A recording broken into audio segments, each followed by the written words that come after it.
makes us whole. May every step bring us closer to the truth. On the Mishnah walk, with hearts like roots. The Mishnah walk, a road of discovery, where ancient texts meet the heart's inquiry. Every step a lesson learned.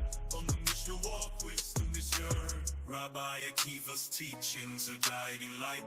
Key Avot's wisdom shining bright. The old Torah treasure to share. On the Mishnah walk, we're all aware. The Mishnah walk, a road of discovery, where ancient texts meet the heart's inquiry. Every step a lesson learned.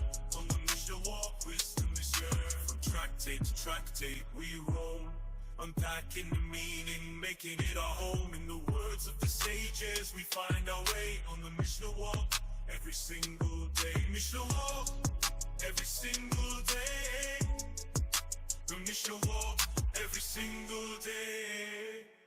Mishnah walk, a journey of the soul.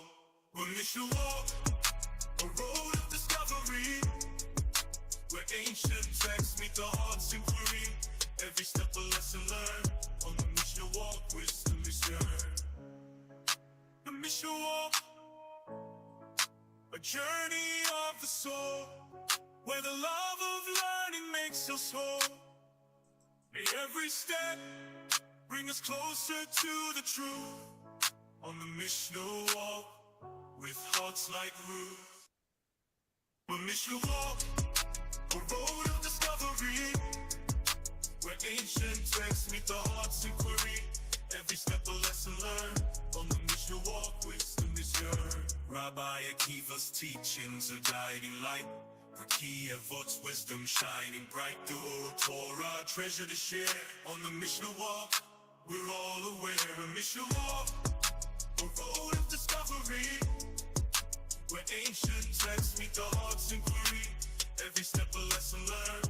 On the Mishnah walk, wisdom is yearned. From tractate to tractate we roam, unpacking the meaning, making it our home. In the words of the sages we find our way. On the Mishnah walk, every single day. Mishnah walk, every single day. The Mishnah walk, every single day. Mishnah walk, a journey of the soul. The Mishnah walk, a road of discovery, where ancient texts meet the heart's inquiry. Every step a lesson learned. On the Mishnah walk, wisdom is yearned. The Mishnah walk, a journey of the soul, where the love of learning makes us whole. May every step bring us closer to the truth. On the Mishnah walk, with hearts like roots. The Mishnah walk, a road of discovery, where ancient texts meet the heart's inquiry. Every step a lesson learned.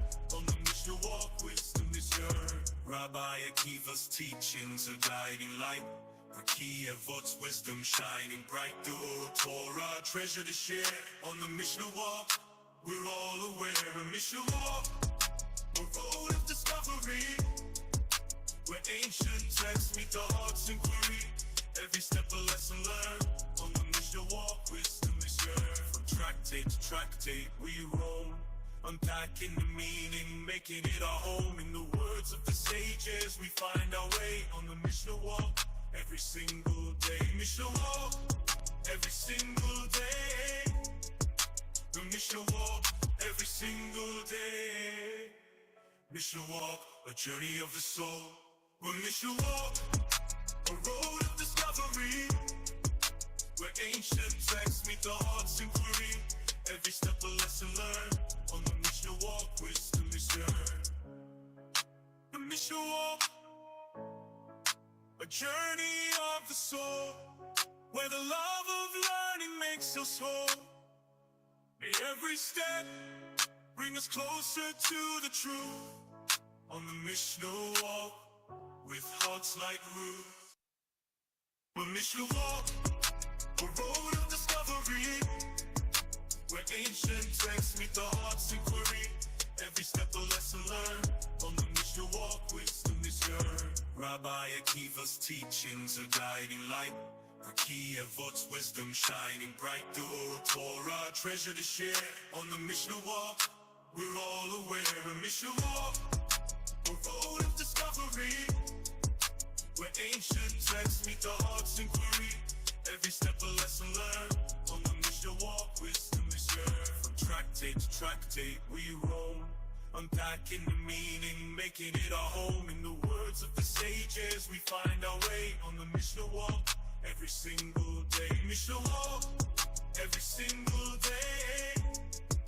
The Mishnah walk, every single day. Mishnah walk, a journey of the soul. The Mishnah walk, a road of discovery, where ancient texts meet the heart's inquiry. Every step a lesson learned. On the Mishnah walk, wisdom is shared. The Mishnah walk, a journey of the soul, where the love of learning makes us whole. May every step bring us closer to the truth. On the Mishnah walk, with hearts like roots. The Mishnah walk, a road of discovery, where ancient texts meet the heart's inquiry. Every step a lesson learned. On the Mishnah walk, wisdom is heard. Rabbi Akiva's teachings are guiding light. Raki Avot's wisdom shining bright. The Torah treasure to share. On the Mishnah walk, we're all aware of Mishnah walk, a road of discovery, where ancient texts meet the heart's inquiry. Every step a lesson learned. On the Mishnah walk, wisdom is shared. From tractate to tractate we roam, unpacking the meaning, making it our home. In the words of the sages, we find our way. On the Mishnah walk, every single day. Mishnah walk, every single day. The Mishnah walk, every single day. Mishnah walk, a journey of the soul. The Mishnah walk, a road of discovery, where ancient texts meet the heart's inquiry. Every step a lesson learned. On the Mishnah walk, wisdom is shared. The Mishnah walk, a journey of the soul, where the love of learning makes us whole. May every step bring us closer to the truth. On the Mishnah walk, with hearts like roots. The Mishnah walk, a road of discovery, where ancient texts meet the heart's inquiry. Every step a lesson learned. On the Mishnah walk, wisdom is heard. Rabbi Akiva's teachings are guiding light. Raki Avot's wisdom shining bright. The Torah treasure to share.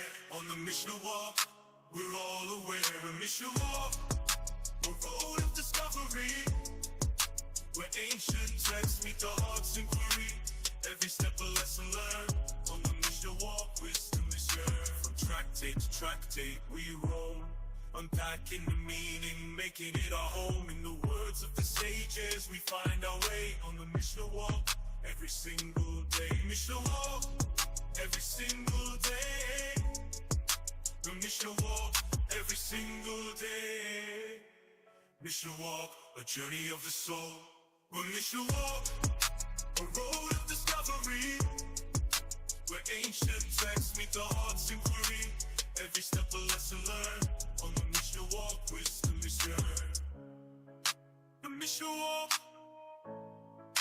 a journey of the soul, where the love of learning makes us whole.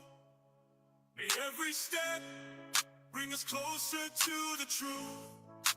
On the Mishnah walk, with hearts like roots.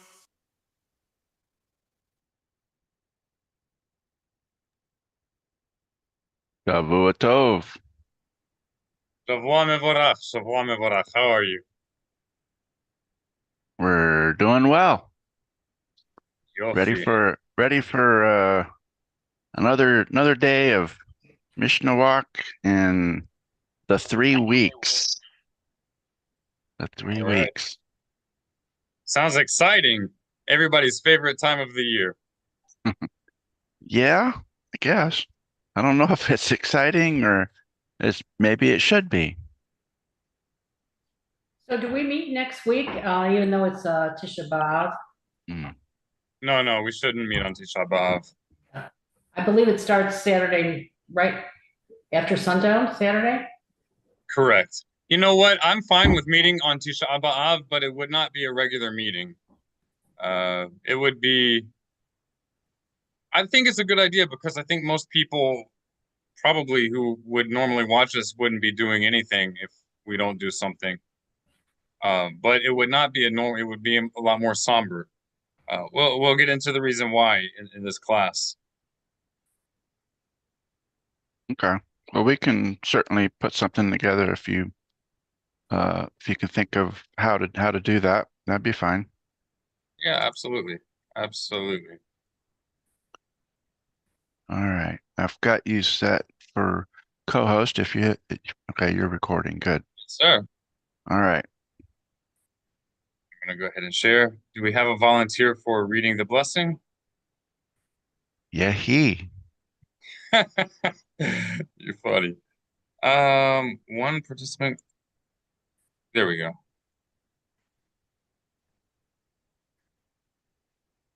All right, this is our introductory prayer, reminders of how we should approach engaging in God's Torah, His everlasting instruction. Mi רוצה להתחיל? Who would like to Yehi. begin? I'm Go gonna right ahead. jump in. I'm gonna jump Yes, in. sir. Good deal. Maybe even translate just a smidge. We'll Very see. good. And it's not for just so that everybody knows, it's not all or nothing. You can do one word or up to the comma, whatever you're comfortable with. Yehi Ratzon milfanecha Adonai Elohai. I am grateful before you, Adonai Elohai. What would that? Elohai, it means my Elohim. My Elohim. So the powerful authority over me, or my venerable authority. Okay. I'll do a little more. Shilo Akashel Bidvar Halacha. Beautiful.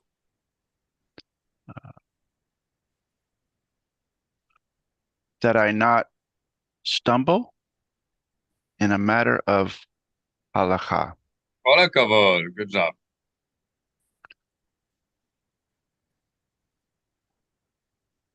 Shelo Omar al ta Tameh Again? Yes, it is Tameh. Go ahead. Tameh Tahor Wa'al Tahor Tameh. Beautiful. And that I not call, let's see, that I not say what is forbidden as permitted and permitted as forbidden. Okay, so Tameh means impure. That's the way it's usually translated. It does have a deeper connotation than that.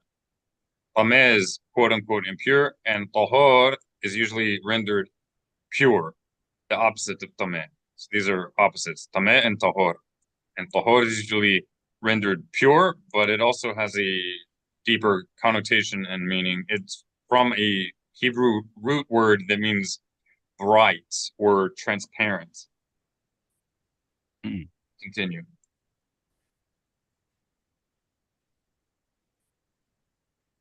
Wa'al Tahor Tameh. That was the end of that. Yes, sir. Okay. So may I not say regarding what is impure that it is, nor regarding what is pure that it's impure. It's just setting up an equal balance. As we know in most religious circles, people tend to be super cautious to not permit things, but they are often negligent or haphazard when it comes to forbidding things that are actually permitted. And what this is telling us is that these are equally serious matters that one should be cautious about.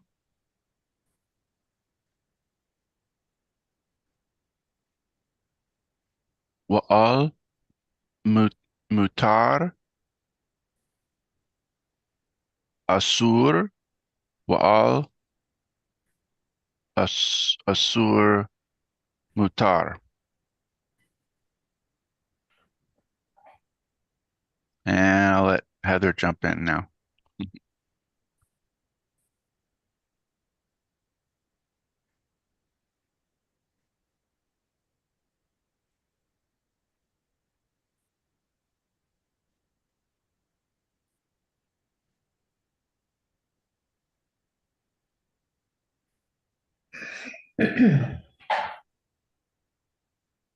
Heather, how you doing?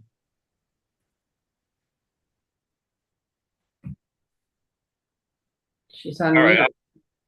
I'll go ahead. Okay, we're picking up here, yes?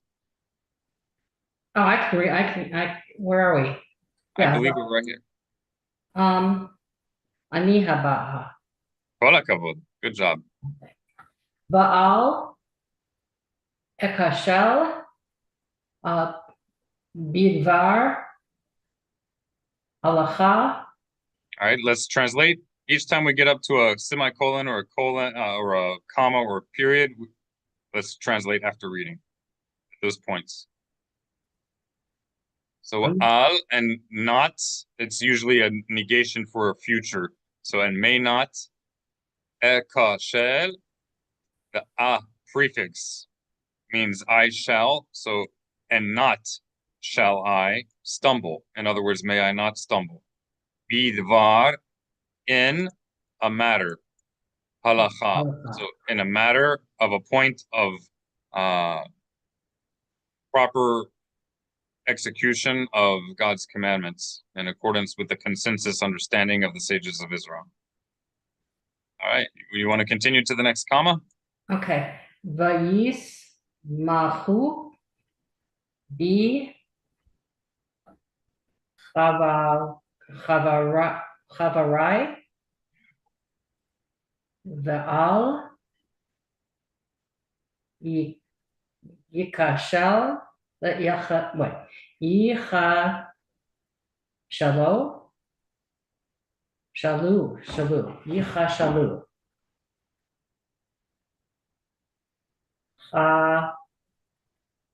chavari Averai. chavarai, right? Bidvar halacha. All right, let's translate. What did we say al means? It's going to take me a little bit. I'm concentrating on getting the Hebrew right first, and then the. I hear you. I hear you. So if you guys have a pen and paper available, or you can take notes on your phone, I want you guys to write this down. Al, you can remember its meaning because it's like a flip in the order of the letters, a flip of lo. And people often learn lo as one of the first Hebrew words that they learn. Who can tell us what lo, lamed, aleph means? Lo. No. Correct. Now, al is flipped, same letters, but flipped. Instead of lamed aleph, it's aleph lamed. And it also means no, all right? But the difference is that it connotes future no. So it's like a future negation, like don't, right? And it can be rendered, depending on context, as either don't or may not. In this case, in the context of a prayer, it's may not. So, and may not. So it's just basically like a future form of no, of lo. So, and may not, they shall stumble. In other words, and may they not stumble. My fellows, my comrades, in a matter of halacha. So in the same way that I beseech God's aid and insight to avoid forbidding what is permitted and permitting what's forbidden, and stumbling in a matter of halacha. trying to do something right, but inadvertently because of lack of caution or lack of understanding in my pursuit of doing what is right, I'm actually doing what's wrong. So it's praying that not only may I be protected from that, but also may my fellows, may my comrades similarly be protected from that downfall, from that common mishap among religious people. All right. This is a typo. One of these days it will get fixed. So this should be sa instead of sha. The dot should be on the left side. It's a sin on the left. Oh, okay. Ve'esmat. You got it. Bahem. Beautiful. Asmah bohem. And the aleph prefix means I shall. Samah. Anybody know a word that has this sound in it? Samah. Sameah. Simha. Hag sameah. Chag sameah. What might this mean? Rejoice. Yes. Yes. And now because it has a first person prefix, I shall, then what would asmah mean? I shall rejoice. You go ahead and finish the next word then. And I shall rejoice. Super common prefix in Hebrew. Preposition. In. Bahem. So what does prefix mean? In. Very good. In. So and I shall rejoice in. It can also mean with or by, depends on the context. It's very flexible. So and I shall rejoice with, what is hem? Them. That's right. Rhymes with the English. Hem is them. What asmah bohem means? I shall rejoice with them. All right, I'm going to read through it in English real fast. This time more as an actual prayer. May it be your will, O eternal, my God, that I not stumble in a point of halakha, in a manner of understanding how to properly apply your commandments, that I not call what is impure, pure, and likewise help me to avoid calling what is pure, impure, and to avoid calling what is permitted, forbidden, or what is forbidden, permitted. And in doing so, I shall not stumble in the application of your commandments. And my fellows shall rejoice with me, and they likewise shall not stumble in a point of halakha, and I shall rejoice with them. And everybody said, Amen. Amen. Amen. Okay, 13 of the 613. And then we will move into the topic of the day. So this is a very terse reading of the weekly 13 commandments from the Torah. So these are not rabbinic traditions or Jewish customs, but according to the ancient heritage of Israel, these are the direct commandments of God, and they're organized by Maimonides in this particular list, by the Rambam. So according to our local Torah authorities, we are picking back up on the 349th of the passive commandments. That's the thou shalt nots. Okay, who would like to read? I'll kick it off. All right, b'chavod.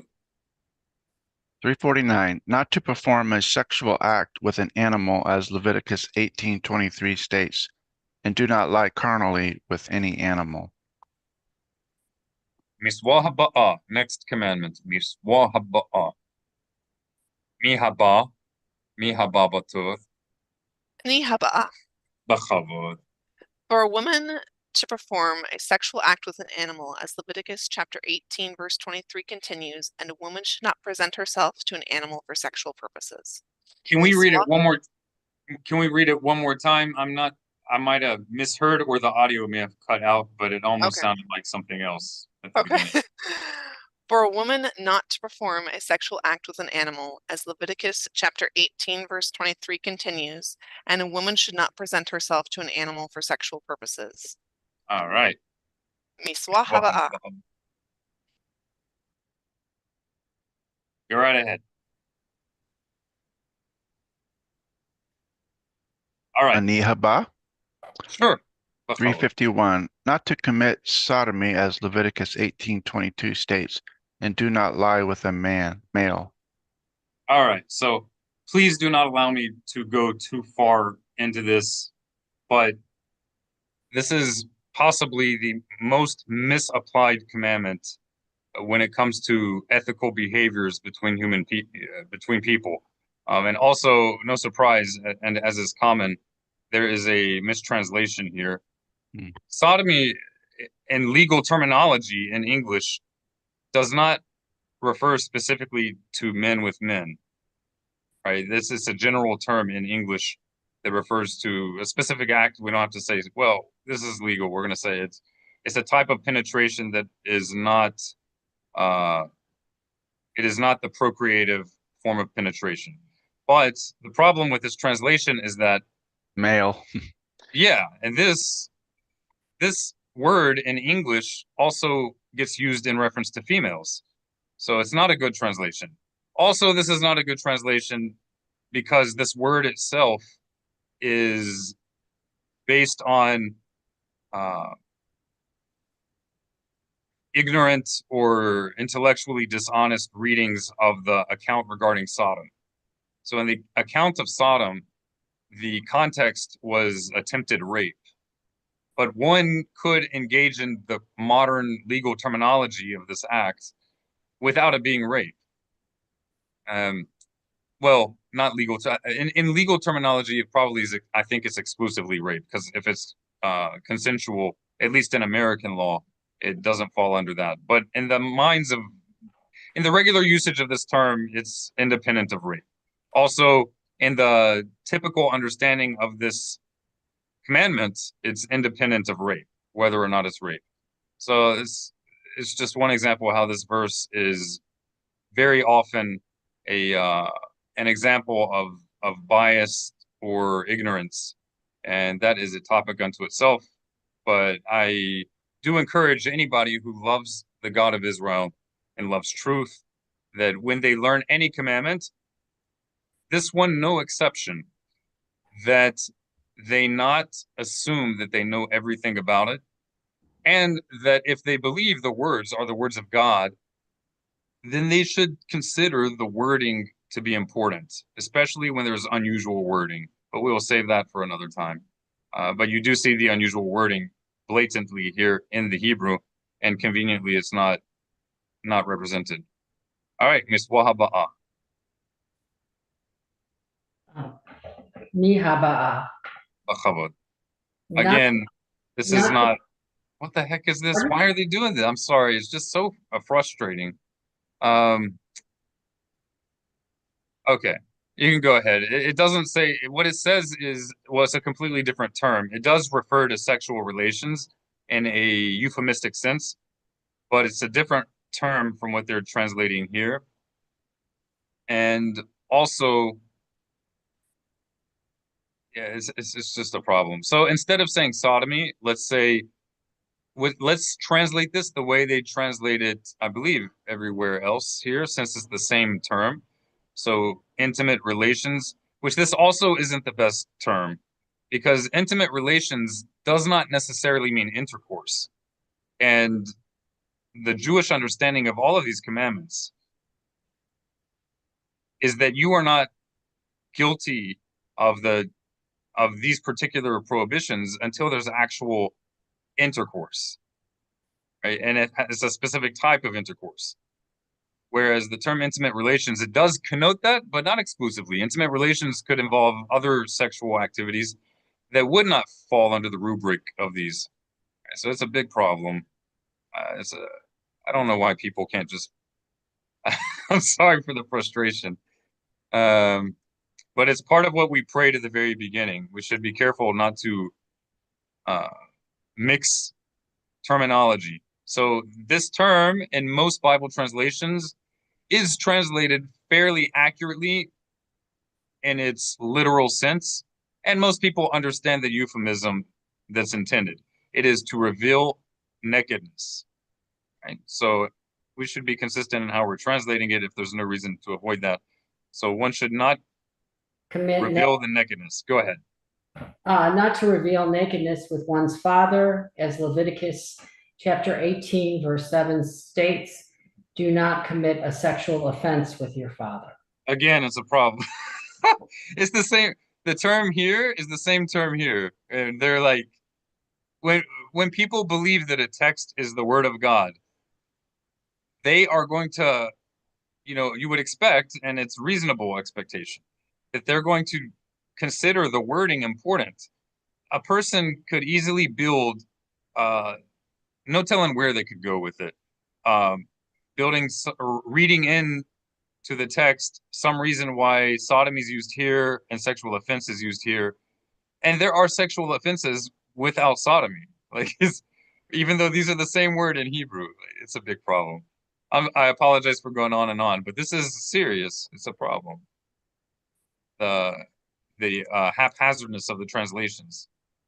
Okay, you're not going to like this one then either. I know. So again, this is to reveal nakedness. And it does refer, I think, in most modern legal contexts, you could say that this is sodomy, but I'm pretty sure in modern context, sodomy is specifically when it's anal rape in modern context. So that would not be a good translation. They should just translate it for what it says, or explain the way that our sages explained it. But this is not the case. All right, so again, revealed nakedness. Legalot arwa. Go ahead. Not to reveal nakedness with one's father's brother, as Leviticus chapter 18, verse 14 states. Again, reveal nakedness right here as well. Yeah, do not commit. Do not reveal the nakedness. Do not reveal the nakedness with your father's brother. All right, good job. Thank you for tolerating my That's long-windedness. Mihaba. All right, kol hakavod. Ani haba. Now Not to- here they're using different translations, even though it's the same terminology. Gilui arwa. Is it because Why? there are There are fewer options with a man? Go ahead. Is it because there are less options for with a man for penetration? You could say that, but it's still a problem because when you're translating, especially when you're translating passages that I don't think that God's commandments are controversial, but when a lot of controversy has risen up around it, you need to be more careful. And intimate is also not a good translation for here because you can be intimate without intercourse. You could have sexual activity without it being intercourse. And the commandment is not. There's no death penalty if you hold hands in a promiscuous way or in an unfaithful way. If you hold hands with your neighbor's wife, that doesn't mean it's permitted. That doesn't mean there's no penalty, but it's not the same as intercourse, and the prohibition is significantly different. And these commandments are not just prohibiting any kind of physical contact. Is very specific. And so when you're using terminology, well, you remember Bill Clinton, he made an iconic statement in his Monica Lewinsky scandal when it came to the term relations, because he knew that in legal terminology there's some vagueness. He said, well, he denied having relations with that woman, and then they tried to define what the term relations meant in their context, and then he said, well, it depends on what the definition of is, which for sure was a bit nitpicky, but that was what made it famous. I'm sure you guys remember that, or at least some of you. No, we all forgot that long time ago. No, you didn't. So, although he was really, you could tell he's being kind of disingenuous at that point about the word is, but it is true about the term relations. He didn't engage in genital to genital intercourse with her. But he did engage in some sort of relations. So the word sexual relations can be broader than just one specific act. And that's part of, I think you guys get where I'm going with that. It's not, Yeah, you got to be specific if you're talking about things that could lead either to a death penalty or to people treating other people as if they should be killed. You know, some things are bad, some things are forbidden, but they're different degrees of severity and with significantly different penalties. And in Torah, we are required to make distinctions, not blur lines of significantly different behaviors. And we should be careful with translations. All right, we'll just, I'll get off my high horse and we'll so just on plow this through one it. here, Yeah. it's kind of a warning about leading to the intercourse. Yes, So yes. And this um, is, go ahead, go ahead. I'm listening. kissing, hugging, Correct, grabbing, correct. mhm, Now, with someone who is forbidden. correct, exclusively with someone who's forbidden. However, it's not only, well, truly, it's not even what you said. It is along the lines of what you said, along the Yeah. lines of it. So it has to be, according to the understanding of our sages, as is codified in the Mishneh Torah and in the Shulchan Aruch, this is exclusively when you are doing these things towards someone forbidden to you with sexual desire. If Mhm. you do these things without sexual desire, even if perhaps it may seem uncouth, or even if perhaps there's no weird intent whatsoever, but it could be seen in some way that would make people suspect you. But if there's no sexual desire, you're not violating this commandment. And again, just because you may not be violating this commandment due to lack of sexual desire, that doesn't necessarily mean that it's proper behavior. Those are two distinct things. For our intents and purposes with regard to this specific commandment, it requires sexual desire.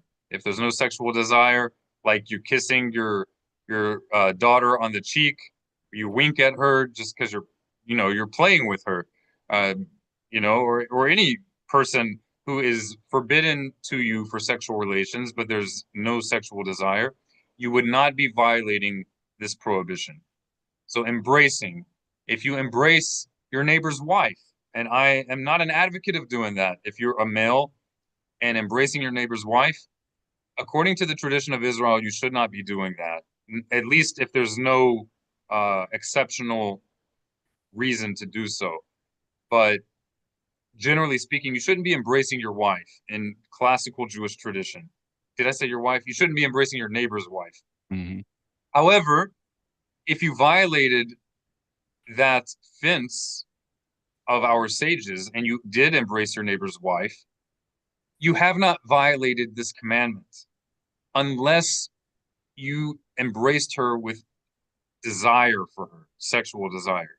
So Go ahead. husband and wife go next door to have Shabbat dinner, and Yeah. husband and wife greet him at the door. They have pleasantries and short hello embrace with no Yes. intent Yes. is different. Yes, that's not Although a it's violation. That's yeah. not a violation of this, even though by traditional Jewish law that's forbidden. But it's not forbidden because of this. It's forbidden as a rabbinic fence to prevent us from getting to this point. Yeah, You makes only sense. violate this if you're doing it with sexual desire. And that's the reason why many rabbis in the Orthodox world are lenient with regard to physical contact between genders, even if there are people who are forbidden to you. They do not permit it haphazardly.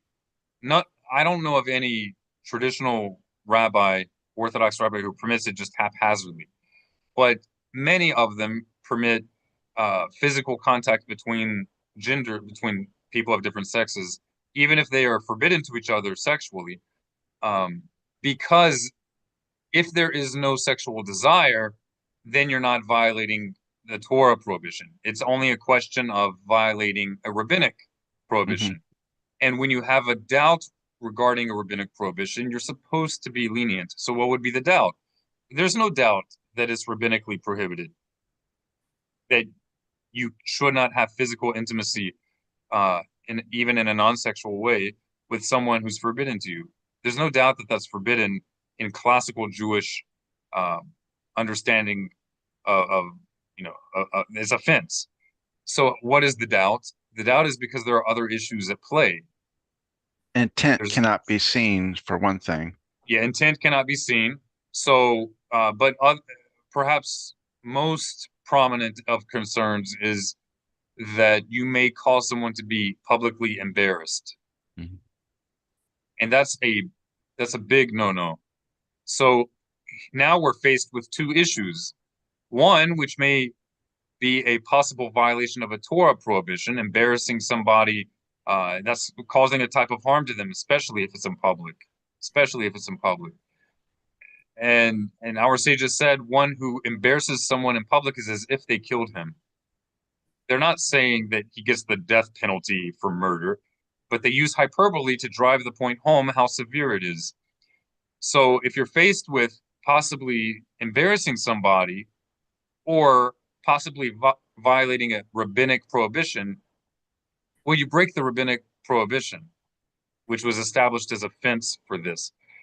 That doesn't mean you should just haphazardly disregard avoiding physical contact with the opposite sex just because you don't feel sexual desire, because we do not know what the other person feels. And there's a prohibition against putting a stumbling block in front of the blind. Maybe someone has a crush on you and you have no idea. That can happen. You don't always know. Could be your neighbor's wife thinks you're the hottest person around and you never really caught on to it. And maybe she seems a little timid and you're just trying to make her feel more welcome to the neighborhood. So you give her a big hug. And now you just woke up all kinds of stuff in her mind. And she and her husband are already going through difficulties, and now it's just exacerbating it. I could see And this being an area for stringency anyway. absolutely, it's reasonable. Right. Regardless of Torah, it's reasonable. How super strict you want to be about it, that makes sense that there could be variance from person to person, but it's smart. If people would not be carelessly, hanging their arm around their neighbor's wife or their best friend's girlfriend, a lot of jealousy, a lot of violence would die down. Mm. It's not that there would be no violence, but there'd be less. Because it's also not about it's not only about the sexual desires of the two people having the physical contact. It's also about what's called Ein Hara, the evil eye. And you could arouse the evil eye or the calamitous eye of her husband or of her father or of her boyfriend or of somebody else who's concerned about her, who may suspect something even if nothing's actually there. So yeah, it's best to avoid it. But if somebody extends your hand in public and you making a scene by not doing it could likely hurt their feelings or embarrass them, it's not the end of the world to shake their hand. It sounds like you just opened the door to the honor killing type of thing, that someone enraged was elevated due to not being careful. Not saying it's right, obviously, but I didn't understand what you said when you said elevated. I don't know what you mean. excuse me. Those who act on honor killings because they perceive something happened and maybe did or didn't. Yeah. But because they engaged in a something that should have been more of a fence, someone comes out with the blade. Yes. I don't know where you're going with it. What are you I trying to say? don't know. I'm just it just made me think of It's related to that, the but eye being the evil eye aspect, that you've enraged someone by not being extra careful. And it's a bad yes. example because we're talking about a different culture, but it just made me think of that. No, you should be all the more so cautious in that kind of a culture because you don't want to get killed. Right. But this is in no way saying that the person who shook the hand of a girl, never mind, actual intercourse or whatever, but just Mhm. shook the hand and inflamed the rage of the father. Heaven forbid that we would be saying that they share legal culpability with the father who killed his daughter because he didn't want her to marry you. Right? Heaven forbid. Right. There is a connection between not only this, like people who blame the woman who was raped because she was dressing a certain way. We're sticking our heads in the sand if we deny that there's no connection. But that acknowledgement of that connection between how a person behaves and how somebody may act violently upon them, just because there may be some kind of a connection, doesn't mean that if somebody acts violently on them, is therefore the responsibility or the guilt of the person who is of the victim. Those are two different things. It seems to me like there's a bit of cognitive dissonance, both on the side of ultra conservative extremists as well as on the side of ultra leftist extremists. Both sides kind of want to see one side of something and then are in complete denial of the other side. Like if uh, if a relatively good-looking woman walks down the street and she has her goods hanging out everywhere, why are you going to be offended and surprised if men look at you? You know, that doesn't mean that if they start harassing you or heaven forbid do something violent and coerce you, that doesn't mean that that's your fault that they coerced you. They didn't have to do that. They are still humans. If they had no control, then they shouldn't be legally held accountable as a normal, healthy adult. They would be insane if they had no control. They are responsible for what they did. But two things can be true at the same time. You, the victim, are not responsible for the fact that they, heaven forbid, raped you, but that doesn't mean that the fact that your goods were hanging out had nothing to do with it. They could have raped the person even had they been modestly dressed, but uh, we have to have a serious level of intellectual dishonesty to think that a good-looking woman who has her stuff hanging out everywhere and looks like she would be more open to something than a woman who's very modestly covered, we are being dishonest to think that the one is going to look like a more easy access than the other. I don't understand why I'm talking about in pop culture. I don't understand why acknowledging that reality has to equate to the fact that no, has to equate uh, to the confident conclusion that therefore you're saying that it's the victim's fault that they were raped. No, you can have two things true at the same time without it meaning that it's her fault she was raped. It's, it's just like if I walk through the woods and I get attacked by a bear, that doesn't mean in a place where there might be bears, but it's not known for always having bear attacks. It doesn't mean that it's my fault that I got killed by a bear. But it's also dishonest to say that my actions of going into the woods had nothing to do with it. There are other actions. And carrying your lunch out in the open and Yeah, eating there it, are other and things that could smells. have drastically decreased the statistical likelihood. But that doesn't mean I'm saying that it's your fault you got eaten by a bear. That's ridiculous. Same thing here. I have to open the door for someone. I'll be right back. Feel free to Okay. read the next miswa. Okay, 355. For a mamzer not to marry a natural born Jewess, as Deuteronomy 23:3 states, a mamzer may not enter God's congregation. And who knows what a mamzer is?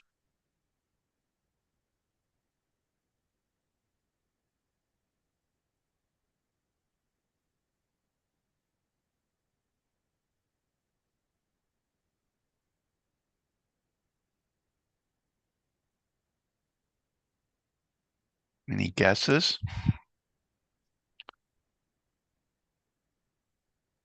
Well, I Googled it. Oh, well, that's not guessing, but okay. It says that a Probably. mamzer is a child born from certain prohibited unions, primarily those involving adultery or incest. I'm wondering about um just enter a Jew and a non-Jew as well, which that wouldn't be incest type of thing, but forbidden in the sense of marrying outside of the Jewish people. Does it mention that? Let me look here. Uh, yeah, maybe Forbidden anyway, which you're not supposed to. a mamzer can only marry another mamzer or a convert, but it's not talking about all of the potential All right. ways. What Jewish conspiracy did you guys concoct while I was away? Space lasers. Yeah, Space lasers controlling the tornadoes? space lasers referred to Hebraically as mamzers. Mamzers? All right, on a serious note, what did you cover? Mamzers. I see there was something about mamzer. So mamzer. Now that is one of the reasons for my odd transliterations. Let me show you guys something real fast. So every week I'm transliterating just the first 3 verses of that week's Torah reading. And I'm doing so in 4 different methods. So 4 different transliteration methods for the same text. But I have one that's called beginner. And in the beginner one, anytime there's an ER in mainstream transliterations, I put AIR because beginner means it should be transliterated in a way that someone with little to no background in Hebrew would read it in the way closest to the correct pronunciation. And I put AIR because they would read that as Zer. They would read AIR as air instead of And that should be the case here. That's why people say mamzer, but it should be mamzer, mamzer. All right, anyhow, for the mamzer. So the discussion was is this only through the restrictive things that we just read, father, daughter, aunt type of thing, or could it also be a Jew marrying a non-Jew or having a relationship with a non-Jew Oh, I'm not sure what you're with asking love? now. It seems like two different things. We were discussing what a mamzer is. And Okay. whether that could be someone who was born Who from a union qualifies? with a Jew and a non-Jew. So a mamzer can only be someone who is born to a Jewish mother, first and foremost. Mhm. It's not everybody, obviously, who's born to a Jewish mother. But if you are not born to a Jewish mother, you cannot be a mamzer, even if you're not a good person. And again, we're only talking about, as everything unless otherwise noted, we're talking about in the context of classical Jewish understanding. So I know that there are different interpretations for what a mamzer is or isn't among some secular Bible scholars, among some Christians, and whether or not there may be some weight to some of those opinions in the context of classical Jewish tradition. A mamzer can only be someone who is born to a Jewish mother and is a consequence of Torah prohibited sexual relations between his Jewish mother and another Israelite. Right? So even if she had forbidden relations with if she had forbidden relations with a non-Jew, it's not a mamzer. Okay. All right. If she had relations with a non-Jew or a Jew who would, okay, if she had relations with a non-Jew and they weren't married, it's not a mamzer. If she had relations with a born Jew, so 2 born Jews had a kid together, and they're forbidden because they are not married, so they shouldn't have had relations. But if they had been married, the marriage would have been permitted. It's not a mamzer. It needs to be someone who marriage is forbidden. It's a child who is the product of two Israelites. The mother has to be a born Jew, and the marriage is forbidden. There's no way in which they're permitted to have relations, and yet they did. Only that produces a mamzer. I know it sounded complicated, but what we're basically saying is, although it exists, it's not as broad as what many people assume. I think some Christian translations even translate it as a bastard, which basically means a child born out of wedlock. That's not what a mamzer is. Mhm. All right, and this is also a terrible translation, though I know why they did it.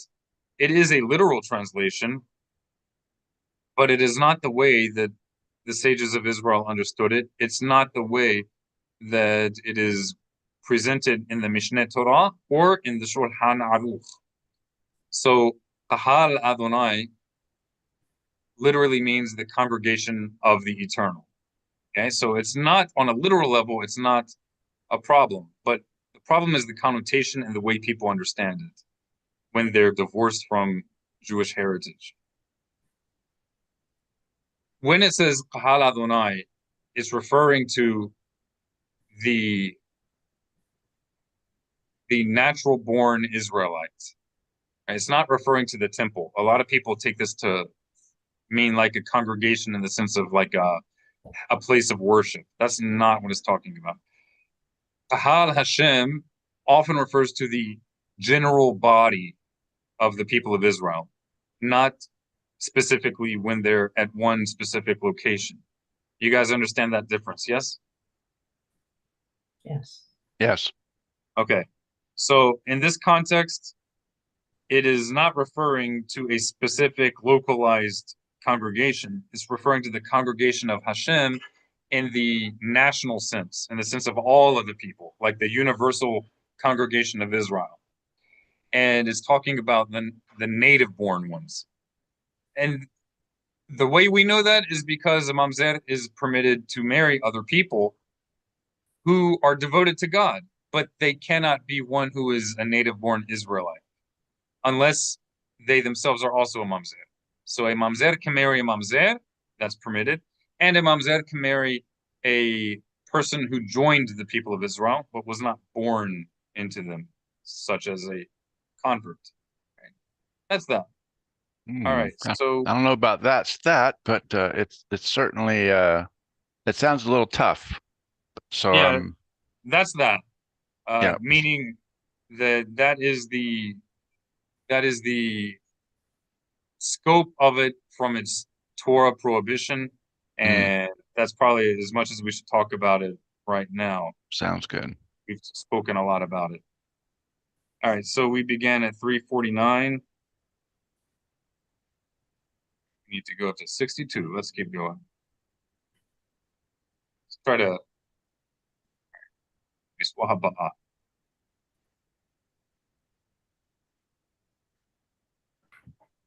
Who did you call on? Whoever would like to go. Okay, mihaba'a. For there not to be a kedisha, an example, a woman who engages in intimate relations without a marriage contract and a marriage ceremony among the Jewish people. As Deuteronomy chapter 23, verse 18 states, there shall not be a kedisha. All right. Now, this is sometimes translated as a prostitute, but historically, it's likely specifically a prostitute in the context of temple worship in non-Israelite religions. In ancient Canaanite religions, they would sometimes have, as a part of their fertility ceremonies and worship of fertility gods, they would have individuals who would engage in religious sex for the purpose of increasing fertility, either of the land or of themselves. And the people who would be available at the temple for the regular folk to come and do these activities with them, that person who would be there available would be called a Kadesh or a Kadesha. And it's from the same word as holy, because they were like sanctified for that purpose in a religious context. But the normative understanding is that even if you are not doing it for the act of worship of a false god, but you're still doing it outside of a proper legal committed relationship, it's in effect the same thing. So that could be a debate, but that is the way it's traditionally understood. I can continue. For a man who is divorced not to remarry his divorcee after she marries anyone else, as Deuteronomy chapter 24, verse 4 states, her first husband who divorced her may not take her as a wife again. Right. Okay. For a Yevamah, not to marry anyone other than her Yavam, as Deuteronomy 25, chapter 25, verse 5 states, the wife of the deceased shall not. Anyone have an idea what a Yavama is?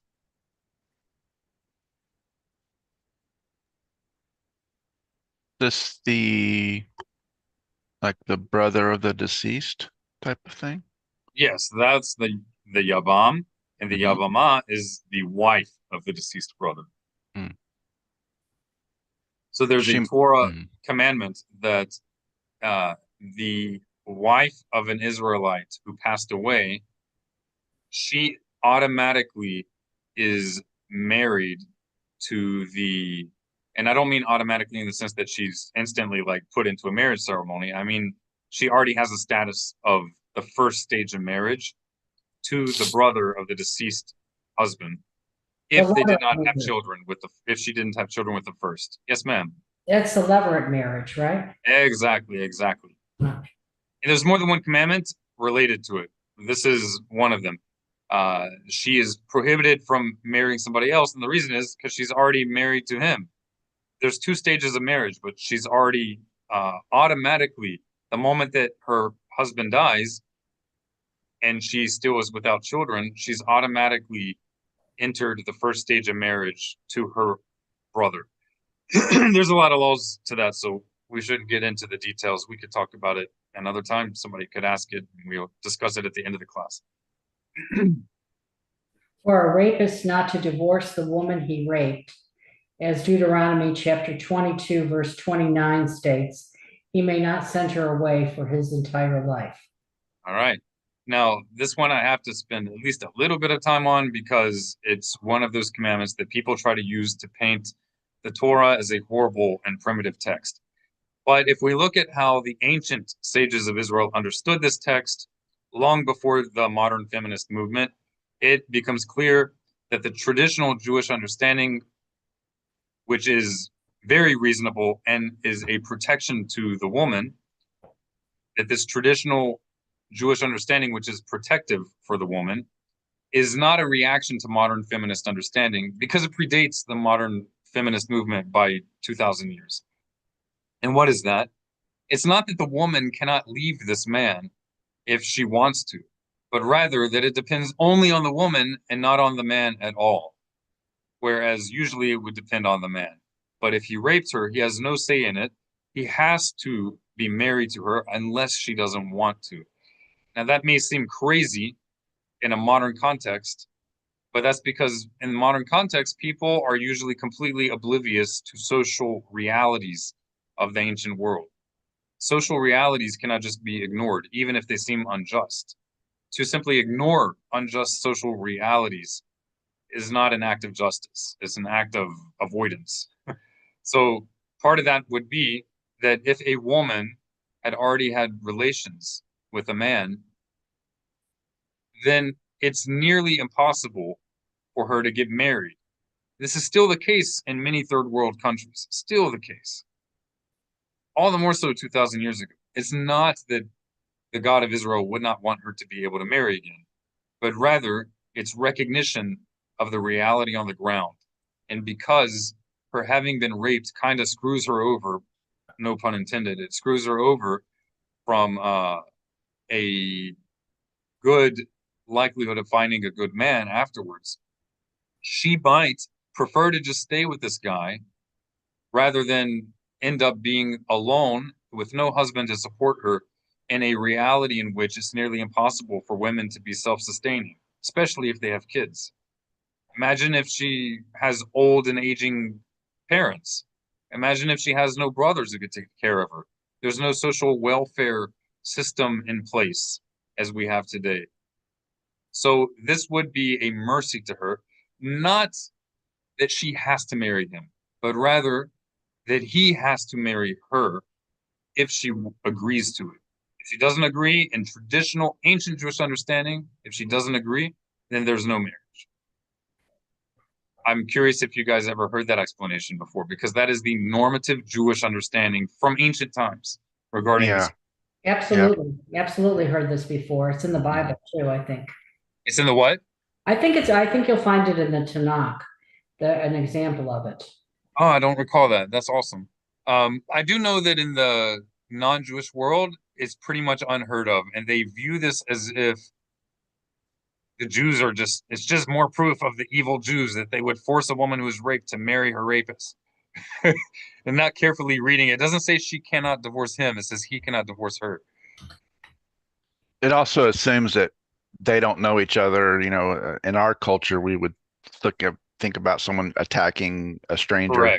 Correct. This could be someone they very familiar with each other, and Which was more likely the case. And someone got out of control and did what was not allowed, and maybe they were drunk. Maybe they wouldn't normally have done that. That's not an excuse for rape. No. But sometimes when people are drunk, they do kind of become a different person, which is part of the problem with getting drunk. Yeah, anyway, let's go to the next. Anihaba. 360, for a person who defamed his wife's character not to divorce her, as Deuteronomy 22:19 states, he may not send her away for his entire life. Now, again, it's the same wording because it's the same social scenario. And the wording is also intentional. It's not that she cannot divorce him, but that he cannot divorce her. Whereas the general reality in Torah law is that a husband can send his wife away, but not in these cases. And again, that doesn't mean if she is suffering under him, that it doesn't mean she can't instigate a divorce, but she would do it through a court so that he would be coerced to separate from her. But he's not able to instigate such a divorce against her if she is, if he perceives her as not being the best of wives or whatever, he lost that right. And is this This also serves, by the way, as a deterrent from doing these kinds of things, because if a guy knows that he's defaming her character, then he's going to lose the ability to divorce her. He's going to be more careful to not defame her. Same thing with raping. Yes, sir.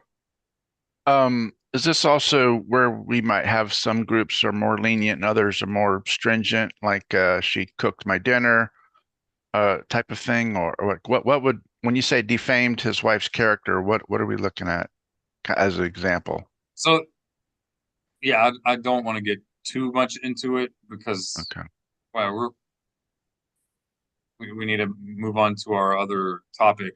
But yeah, you gave one such example. If he's going around telling people this, then that's defaming her character.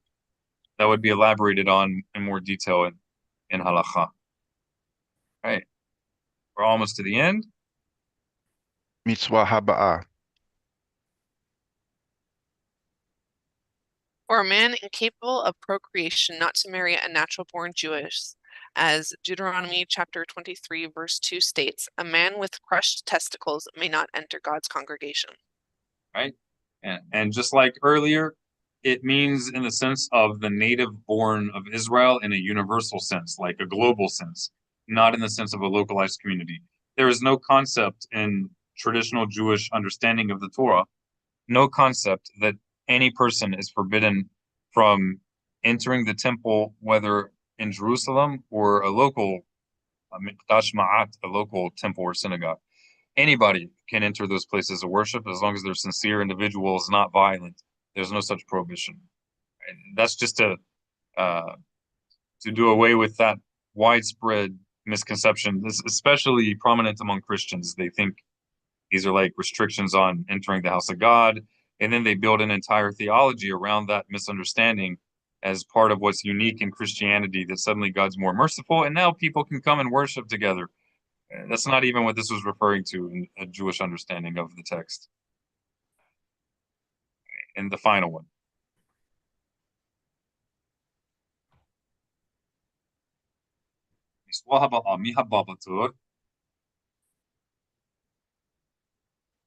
Lavi, if you have any questions, you can speak up. Feel free. All right? All right. You found a good book? What is that? Oh, awesome. Awesome. Ani haba'a. Not to castrate a male from any species, neither human or a domestic animal, a wild animal, nor a bird. As Leviticus chapter 22, verse 24 states, you shall not do this in your land.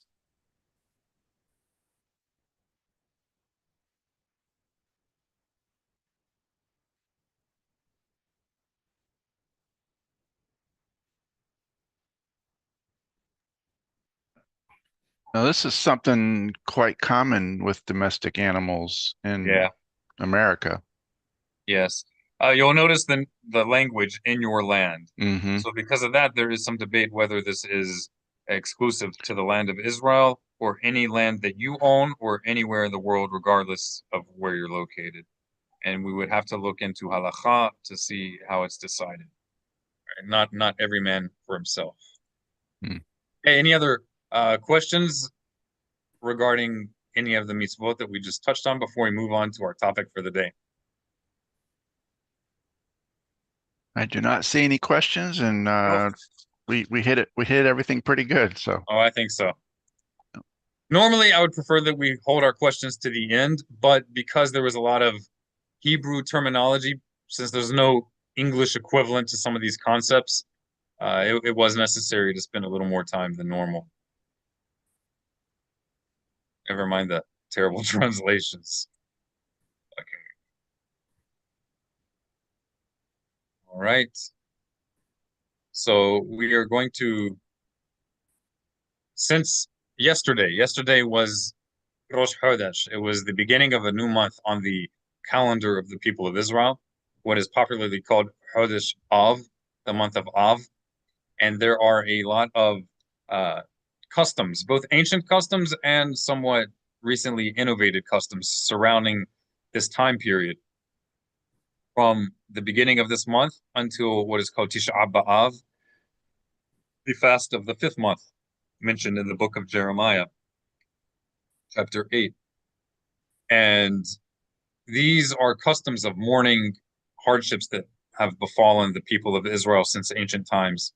In the Ashkenazi Jewish world, in the religious Jewish world of Ashkenazi Jews, they already began observing acts of mourning since the 17th of the month called Tammuz, which constitutes a 3-week period from that last fast that we had. I think at this point it's about a week and a half ago, until the 9th of this Hebrew month, so 9 days from now. It totals 3 weeks. So that is called the 3 weeks. In Jewish context, we'll hear references to the 3 weeks. That's what it's referring to. It's referring to the time period from the fast of the month of Tammuz, the 4th month in biblical terminology, until the fast of the 5th month, Tisha B'Av.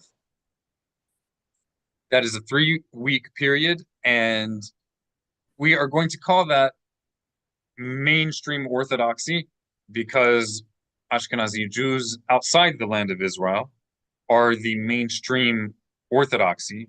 That does not mean they are the only Orthodoxy, and they themselves typically recognize that. So typically, even though they are the mainstream, if they are a regular educated Ashkenazi Jew, they will normally recognize that they are not the exclusive torchbearers of the tradition of Israel. We call them mainstream because they're by far the majority outside the land of Israel. So we don't use mainstream here in the sense of the only legitimate, nor are we using Orthodox, mainstream Orthodox in the sense of the exclusively legitimate. Right? Who would like to read?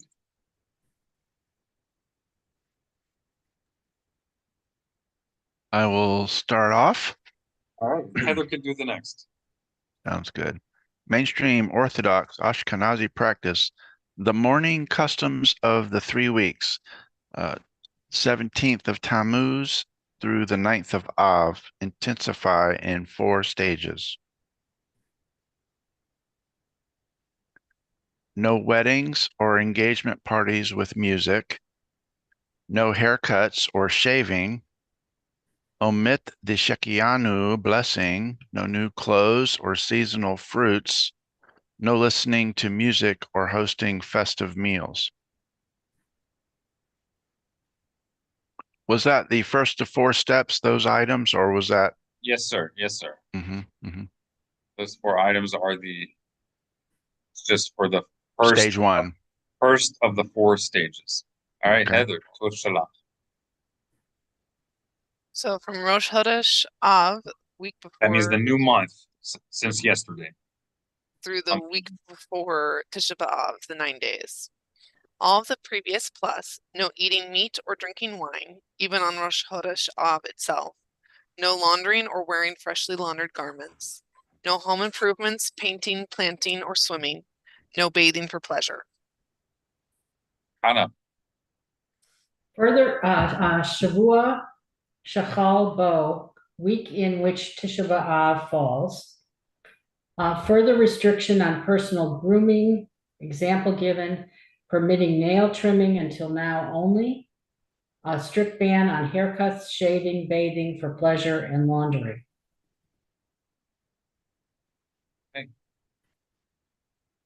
There. Is that me? Yes. All right. And then on the day of the fast itself. So on the day of Tisha B'Av itself, which is about 9 days from now, 8 days from now, it will be a full fast day. That means it is not from dawn until nightfall, but rather it is from around sunset until nightfall the following day. Just like on Yom HaKippurim, it is a complete fast, roughly for 25 hours. No eating or drinking. And non-traditional Jewish contexts, when they say fasting, they often mean fasting from one particular item, or maybe fasting from eating, but they drink whatever they want, or vice versa. But in the context of classical Jewish practice, the fasting on this day is just like the fasting on Yom HaKippurim. There is no eating or drinking whatsoever, unless it would be a real harm to one's physical welfare. And the individual themselves is considered the ultimate authority for whether that is their condition. That is not a modern, politically correct understanding of it. That is the classical Jewish understanding since Talmudic times, that the individual themselves are the ultimate authority for whether or not they are in danger and need to eat or drink. But haphazard drinking, or drinking just because, ooh, I can't stand feeling hungry anymore, that does not qualify. It needs to be that you feel dizzy. You don't need to wait until you're severely dizzy and falling, but you feel a little dizzy, or you you feel intense pain. You are anything like that. Maybe blurry eyesight, even just a little bit. Okay, you don't have to wait till it becomes extreme. There are other qualifying factors as well that get elaborated upon.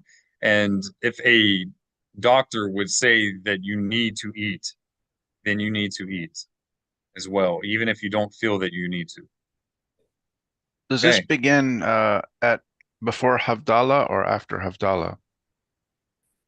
So it doesn't depend on Havdalah, because Havdalah can happen even before Shabbat ends. You can also do Havdalah nearly into the middle of a week. So it has nothing to do with Havdalah. It has everything to do with when the well, basically sunset. Really, it's from nightfall to nightfall, but we don't wait to the last moment. So it's usually from sundown to nightfall of the next day. Being that it's a fast day, how would and it falls on the evening after Shabbat, what would be the normal practice of You would have a big maintaining the meal. fast? Mm-hmm. You would have a big meal late in the afternoon on Shabbat, and you stop eating right before sunset. You don't need to wait. You don't need to stop eating an hour before sunset. You can stop eating roughly around sunset, and you do Havdalah, but you do it without drinking, without the what you might call it, without the wine. Wine is not a fundamental element of Havdalah. It's required by rabbinic practice, and so rabbinic practice has the ability to come and say, don't do it. But the actual essence of Havdalah, the distinguishing between Shabbat and the rest of the week, is the declaration of that distinction with words. Mm-hmm. The holding a cup of wine is simply in order to make it more ceremonious, more celebratory, more significant visually, but it's not the fundamental element of it. All right. So the fourth stage in Ashkenazi practice, and we're talking about traditional Ashkenazi, classical Ashkenazi Judaism. We're not talking about splinter groups that identify as Ashkenazi, but essentially disregard Ashkenazi practice according to personal whim. We're not talking about that. So in traditional Ashkenazi practice, the fourth stage is a full fast on the 9th day of the month called Av. This is the 5th month in biblical terminology. There's no eating or drinking, no bathing, no applying oils, meaning no anointing, no wearing of leather shoes or greeting others, no Torah study, unless it is in the context of Lamentations, that can include the biblical book of Lamentations, or passages that deal with the theme of the destruction of Israel, of Jerusalem, and related themes.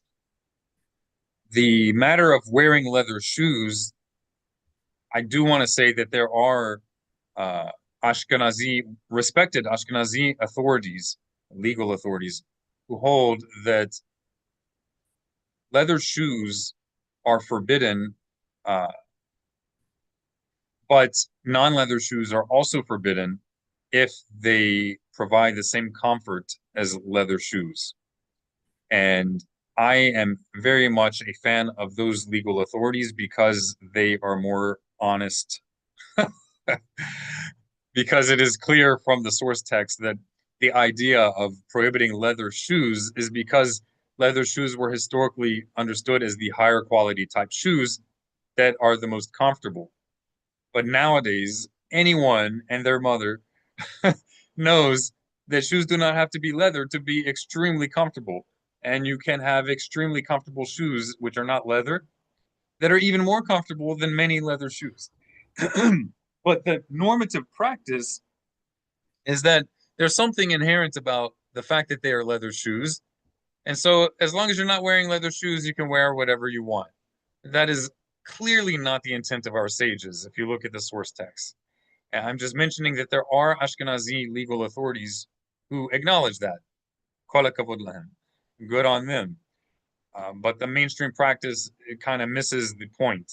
And you will find people wearing very comfortable Crocs or all sorts of other things on Tisha B'Av, as well as on Yom Kippurim, on the Day of Atonement, even though those are extremely comfortable. So even if you're not wearing leather shoes, but they are comfortable, maybe even more comfortable than leather shoes, you should not be wearing that on Tisha B'Av unless you just don't mind not thinking about it and just kind of, voluntarily continuing in cognitive dissonance. We don't want to be a mockery. This kind of behavior turns us into a joke, to be frank. We don't need to be a joke. So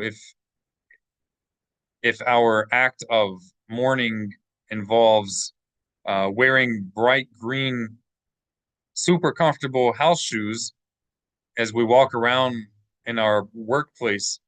And we're doing that just because we know that's the only way we can get away with it on a technicality, even though it actually violates the intent of the original edict. We're just going to make ourselves look silly, especially in the eyes of non-Jews. That is not a sanctification of God's name. So what you can do is you can wear some well-worn flip-flops or something else that is not as comfortable as what you normally wear. You don't have to go absolutely barefoot, especially if that is going to cause you injury. But try to find something that's not as comfortable as normal.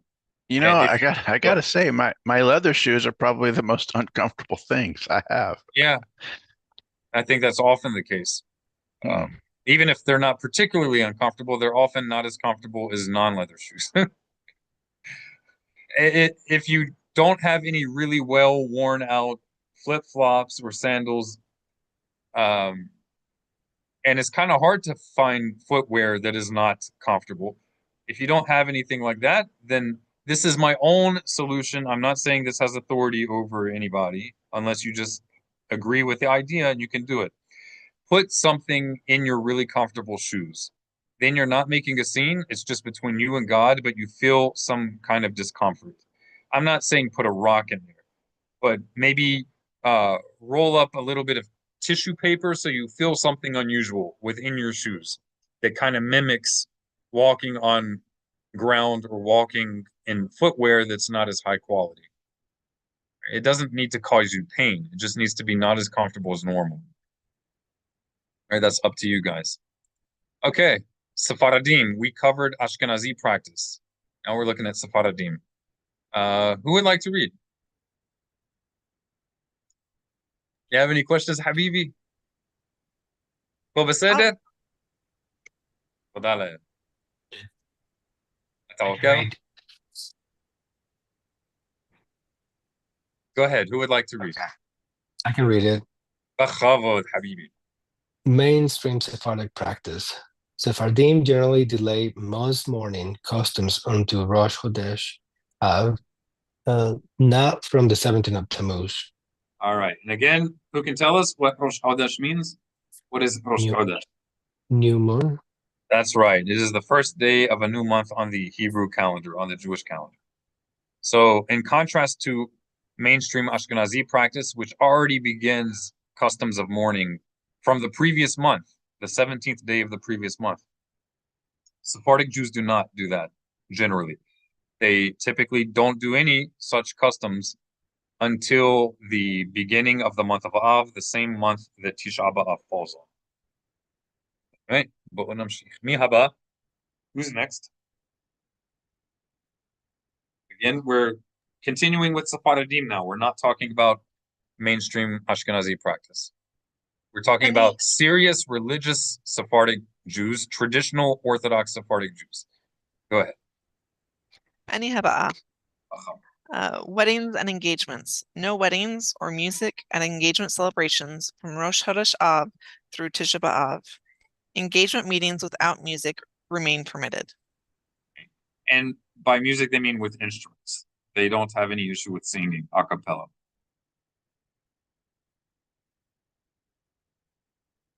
Continuing from the beginning of the month of Av until Tisha B'Av, in contrast to Ashkenazi practice.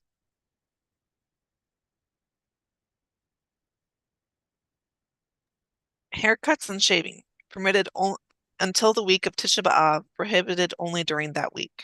All right, that means from the beginning of the month of Av, which started yesterday, Sephardic Jews, non-Ashkenazi Jews generally, will still have no problem with getting haircuts or shaving, even once they are in the month of Av, even once they're in the same month as Tisha B'Av. They do not prohibit shaving or haircuts until the actual week that Tisha B'Av falls on.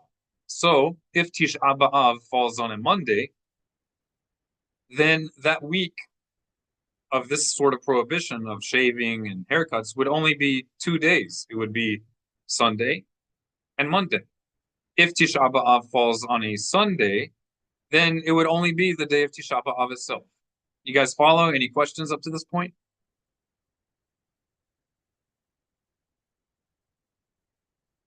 All right, bo'u namshich. Let's continue. Bo'u namshich. Mi haba b'tor. Who's next? Nihama.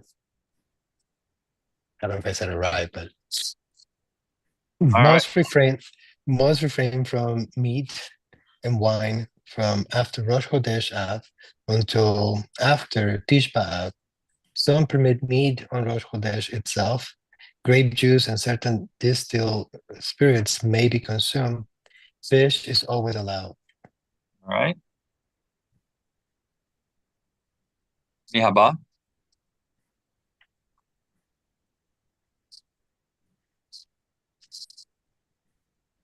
I can All read right. that one too. Hannah. Oh,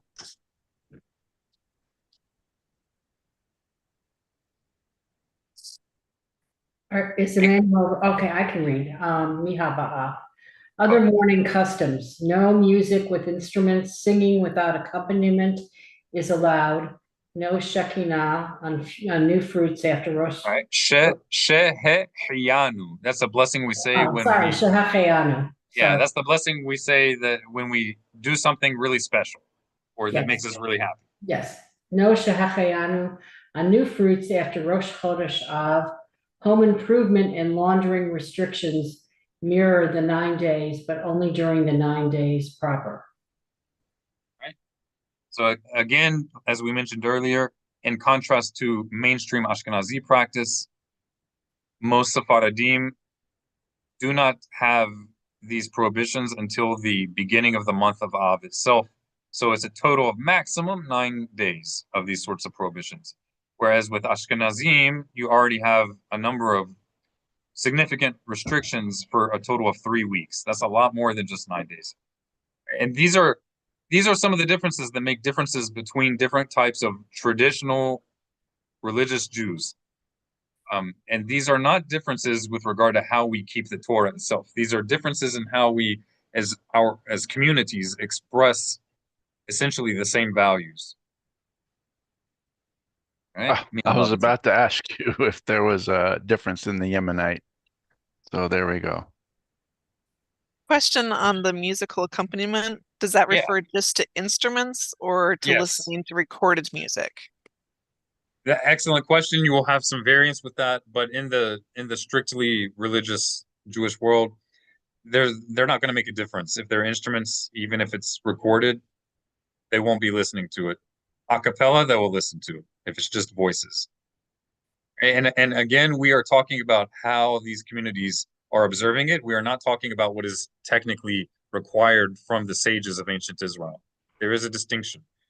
But even though there's a distinction, the words of the sages of ancient Israel that we find in the Talmud and certainly inspired all of these customs, even though they may not have, they did not state it that it must be done in these specific ways.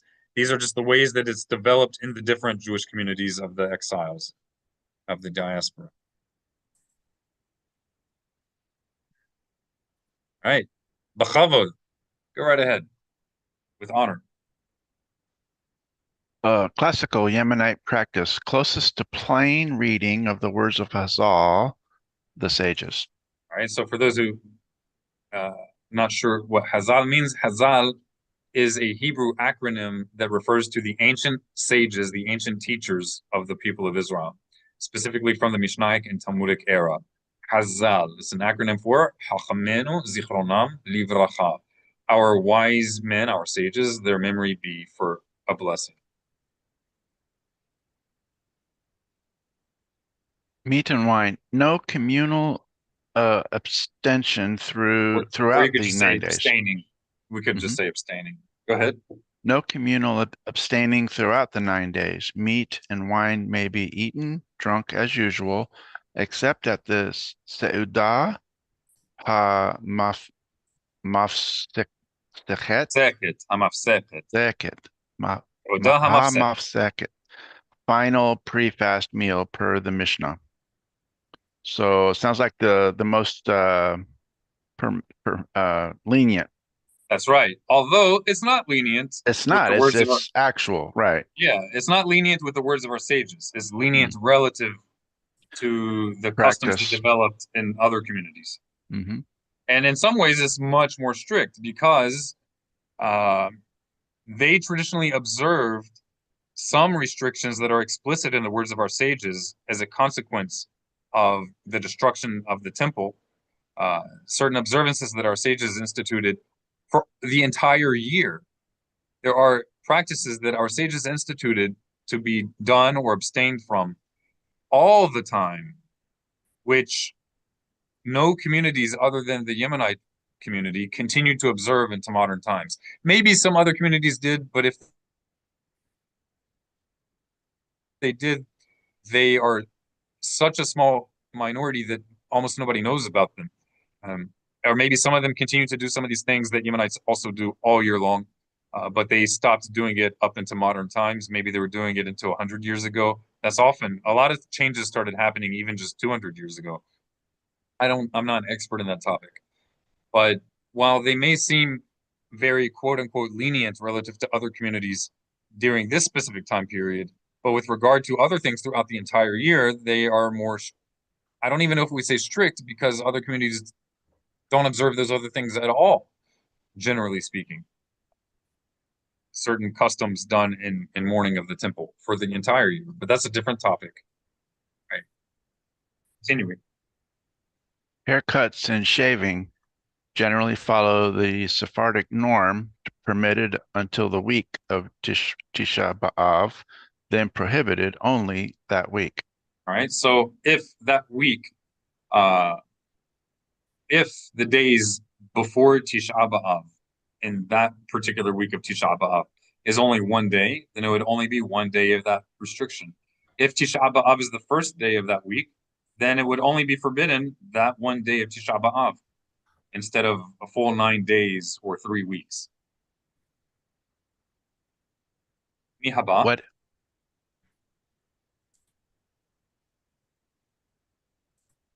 You had a Ani haba'a. question? Was somebody going to ask a question? Victor, you're going to ask a question? I thought I No, heard no, one. I was actually just going to continue, but Hodiah will pick up. B'chavod, b'chavod, yalla. Weddings and music. Custom aligns more closely with general Sephardic practice. Weddings avoided from Rosh Chodesh Av. Instrumental music prohibited during the 9 days. And when we read a Hebrew word, let's try to define it, if you don't mind. Let's read it again. We can't hear you. Custom aligns more closely with general Sephardic practice. Weddings avoided from Rosh Chodesh Av, that's the beginning of the month of Av. Instrumental music prohibited during the 9 days.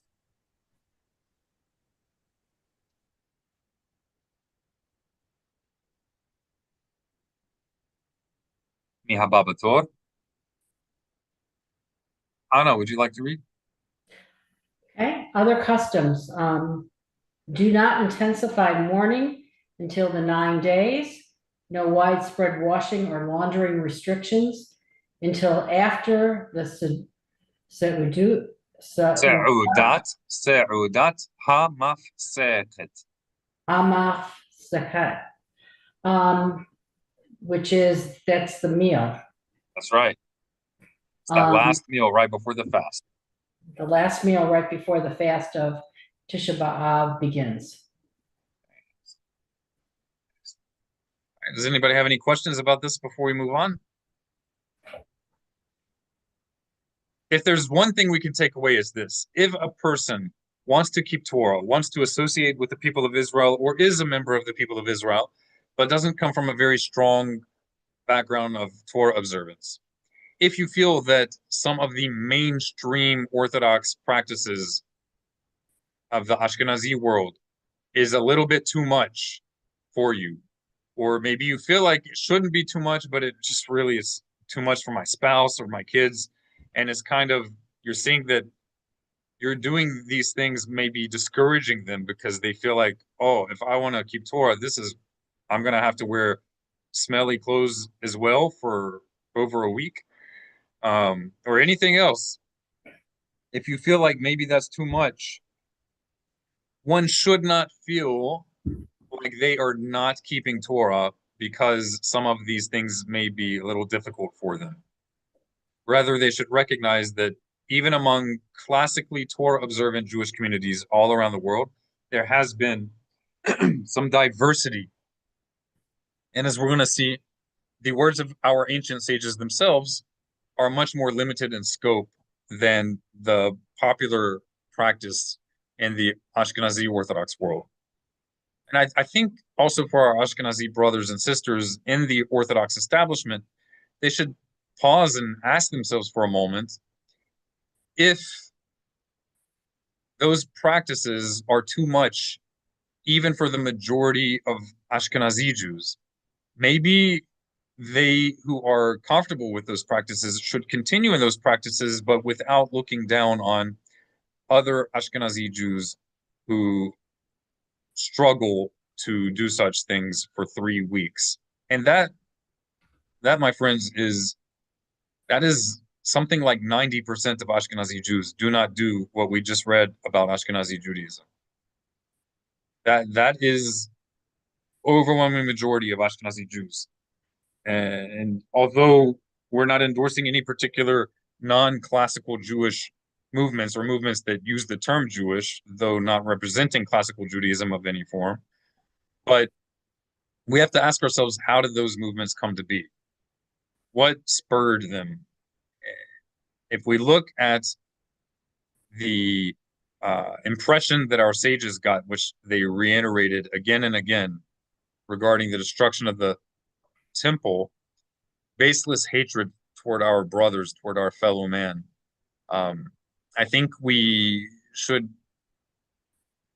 learn a lesson from that we need to be careful with our priorities and not make mountains out of anthills. We should distinguish, as we said in the prayer that at the beginning of our class, as we do every week, we should not give priority and massive importance and heavy-handedness on matters that are not an issue of permitted or forbidden. But we should first and foremost be concerned about the welfare of our fellow man, just their overall welfare, their physical welfare, their mental and emotional welfare. Then we should be concerned about their affiliation with the people of Israel, generally speaking, not specifically their alignment with Ashkenazi Judaism or Sephardic or Yemenite, but just their sense of belonging and identity with the people of Israel, broadly speaking. And then with their keeping of, ritual practices, and then with the more nuanced matters, after all those other priorities are in place. Having our priorities in place is really a very neglected aspect of Torah observance that needs to be remedied if we want the majority of our people to feel belonging to the people of Israel, to the Jewish people. Any comments, any questions anybody want to add? I do. I mean, like Passover, I come from Ashkenazi descent. Okay. And so Passover, one Passover there went to the home of a Sephardic Jew, and they had rice. Yeah.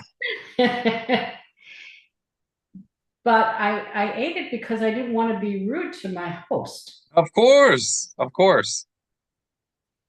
Believe me, not just on Passover, any Shabbat, when I go to a ultra-Orthodox Ashkenazi home where they feel like they have to serve gefilte fish.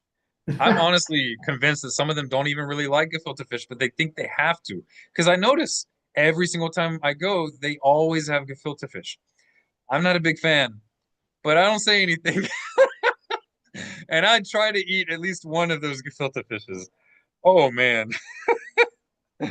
Now you should have a little more familiarity with the texture of strange creatures from the deep, being from Listen, Louisiana. I am not even a fan of fish, whether or not it's gefilte fish. So Yeah. I'm doing a double mitzvah there.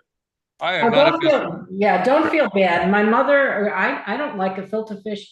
We always ate the whitefish and pike, which didn't have that kind of weird flavor that gefilte fish has. It's the glossy appearance that is the biggest issue for me. It looks like It just looks like Mm. something. That glossiness is just, and the little carrot on the top is, I mean, that's kind of cute, honestly. I think it's great. Oh man. Okay. Any other comments or questions before we move on? All right. In that case, I'd like us to look at the halacha regarding the month of Av, the beginning of this month on the Hebrew calendar, which began yesterday, until the 9th of Av, as it appears in the Mishneh Torah, the only complete code of Jewish law from the words of our sages. Okay, who would like to read? Heather, you with us? I am. When the Go. month of Av enters, we reduce our joy. During the week of Tisha B'Av, it is forbidden to cut one's hair, to do laundry, or to wear a pressed garment, even one of linen, until after the fast.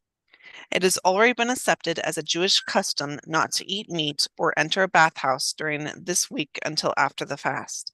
There are places that follow the custom of refraining from slaughtering from Rosh Chodesh Av, that's the beginning of Av, until after the fast. All right, so we see here that there is a concept of many of these customs that we read about. They do exist already in the source texts.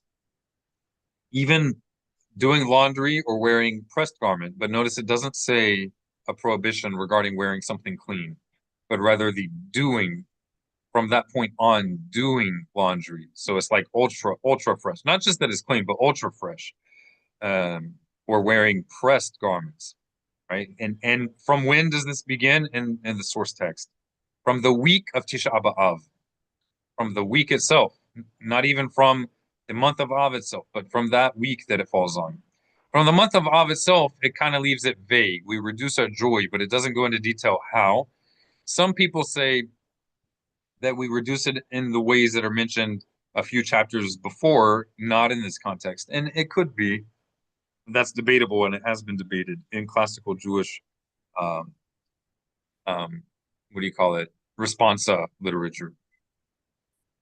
On the laundry aspect, I'm assuming back then people had less outfits, and today we have closets full of clothing.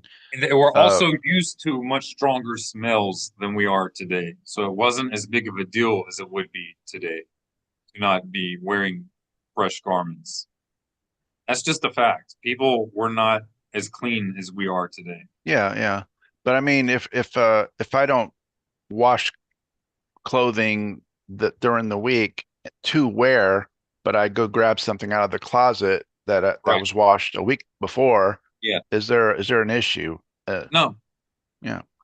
No. It's already washed. It's not super fresh. Yeah, it's not dirty, but it's not like it was washed with the fragrance. They had oils and herbs to make things smell nice, not just that it Supposedly, didn't look yeah. dirty. And they did. Absolutely, they did. Well, I Many meant of those supposedly it worked. I mean, body odors when you throw oil, good nice oils on them doesn't necessarily help a whole lot, but yeah, it's something. it would be noticeable when it is freshly laundered, and that's the point here. Together with like ointments. So when it says not to eat meat, does Yes. that mean like chicken is considered meat as well? Yes, chicken is a meat. A lot of people say chicken is not a meat. It is true that chicken is not considered the same as red meat in the context of Jewish laws regarding mixing meat and dairy. Those prohibitions regarding mixing meat and dairy have different applications depending on whether you're talking about mammalian meat, like beef or lamb, or as opposed to poultry, right? So the laws apply differently, but it's not that chicken meat is not meat. Chickens Chicken meat is don't meat. Human feed meat their is young. meat. So what? The chickens don't feed their young their milk. Yeah, they're not mammals.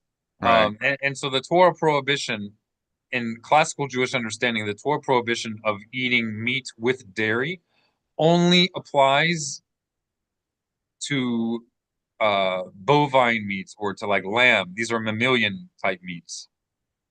The prohibition of dairy with meat does not apply to dairy and poultry from the Torah.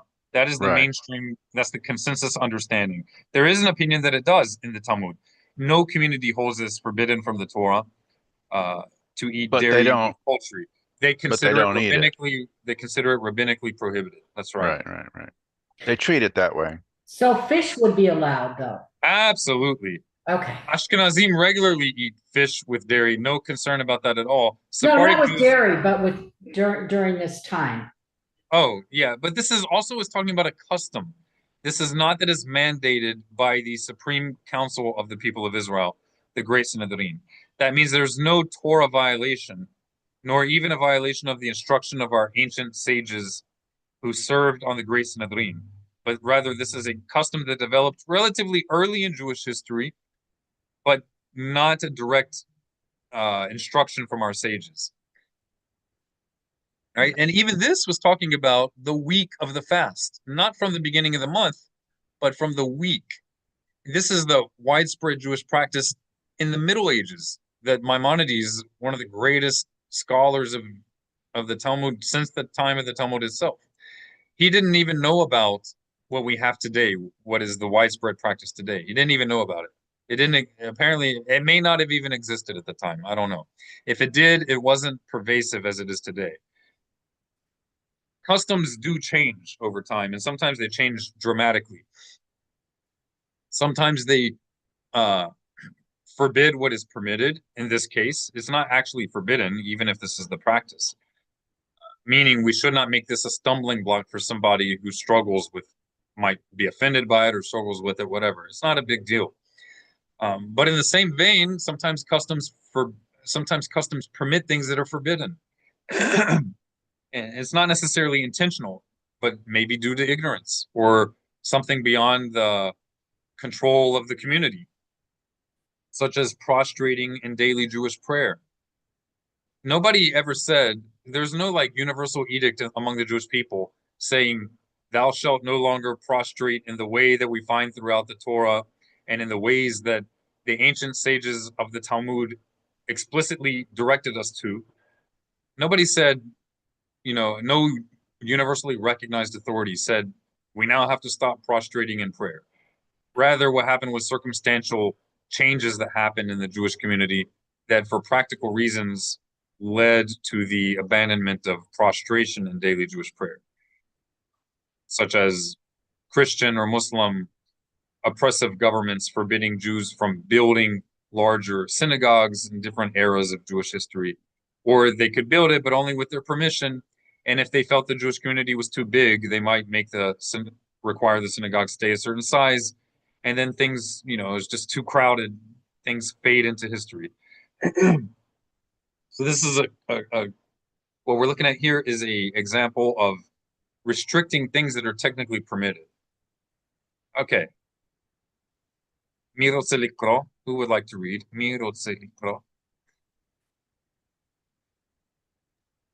Ani haba. All the restrictions of Tish B'Av apply at night as well as during the day. One may not eat after sunset of the previous day. It is forbidden to eat between sunset and the appearance of the stars, as on Yom Kippur or Yom Kippur. One should not eat meat or drink wine at the meal before the fast. One may, however, drink grape juice that has not been left to ferment for 3 days. One may eat salted meat that was slaughtered more than 3 days previously, and one should not eat 2 cooked dishes. So we see that me'ikar hadin, from on a fundamental level, in the original restriction from our sages, that is the only restrictions that are truly from a religious perspective, right? That are only binding, that are binding on all of the people of Israel from a Talmudic perspective, Talmudic Judaism, right? The only restriction on meat is in that last meal. It's not even the whole day of the day before Tisha B'Av. The restriction is only on that last meal. it's so far from what it became now. And even meat itself is not completely forbidden on that last meal, but rather only on relatively freshly slaughtered meat. If it's salted meat or some kind of preserved meat, it's not even forbidden on that final meal. The main thing is it shouldn't be something really festive and special. Okay? A lot of people nowadays will eat like egg dipped in ashes. It doesn't say that here for the average person. And people wonder why so many Jews feel estranged and alienated from Torah Judaism. It's because we're trying to throw on them the burdens of the greatest stringencies of the most aesthetic of religious personal piety that was the personal practice of individuals, and we're trying to throw that on the entire people when it was never meant to be that way. Again, remember what we're reading. This is not the manual to reform Judaism. This is the Mishneh Torah. It is one of the three pillars of the Shulchan Aruch, which people supposedly all follow and respect. All right, Miha Babato, Anihaba. B'chava. When does the first apply? When What we one just ate, read. When does what we just read apply? when one ate this meal in the afternoon on the day preceding Tisha B'Av, if And that- however, And afternoon of the day preceding Tisha B'Av, we need to clarify what that means because for our average listener, they will not understand that. If you want to elaborate. if however one eats a Hold on, meal, hold on. So Jewish days, in Jewish law, days do not begin the way that they do in the secular calendar. So the day preceding Tisha B'Av would be like if right now is Sunday, and it's the afternoon, Sunday afternoon. That is the day before the next day, which would begin at nightfall, Mhm. right? So it's not talking about 24 hours later or 24 hours before. So the day before, the day preceding Tisha B'Av, from a Western perspective, is the same day. That needs to be clear to everybody. It's the same day, but a different part of the same day from a Western perspective. So during the it's- daylight hours of what's going to begin at nightfall. Right. So let's say if this is a hypothetical, if Tisha B'Av this year begins on the second day of the week, okay, and right now it's Sunday, it's Sunday afternoon, right? So if Tisha B'Av begins on the second day of the week, from a Jewish perspective, from a halachic, from the perspective of Jewish law, the next day of the week is tonight. So when it says the afternoon of the preceding day, it's talking about right now, and the next day is tonight. Well, that's why it's important to pause and explain that, because the average Joe would not understand that. Jewish days go from nightfall to nightfall. It's not from midnight to midnight. And in this year's case, we're looking at this is happening on the Shabbat during the day. Saturday night is when Tisha B'Av starts. That's right.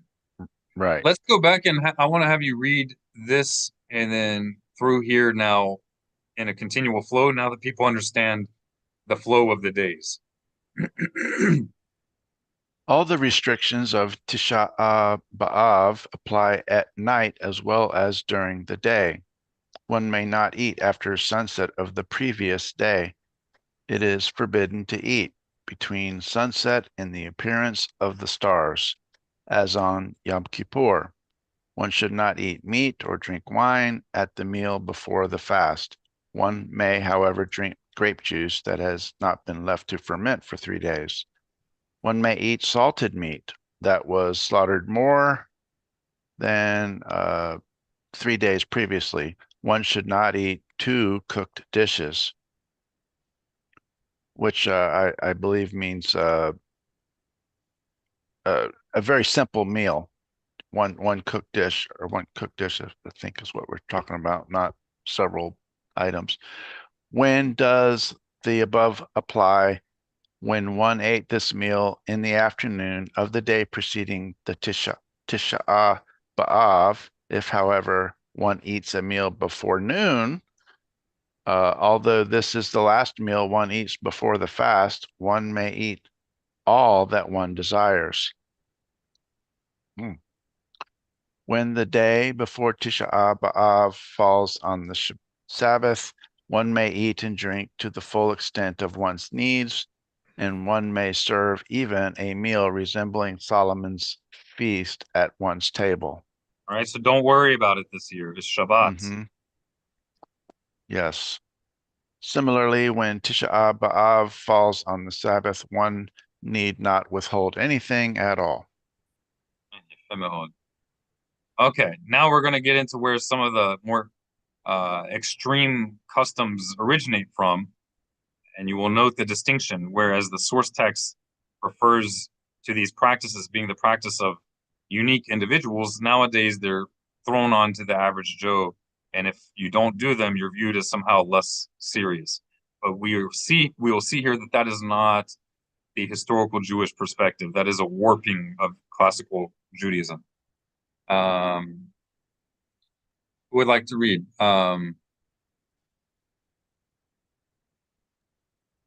Ani haba'a. Oh, This is the rite observed by the people as a whole who cannot endure more. In contrast, the rite observed by the pious of the earlier generations was as follows. A person would sit alone between the oven and the cooking range. Others would bring him dried bread and salt.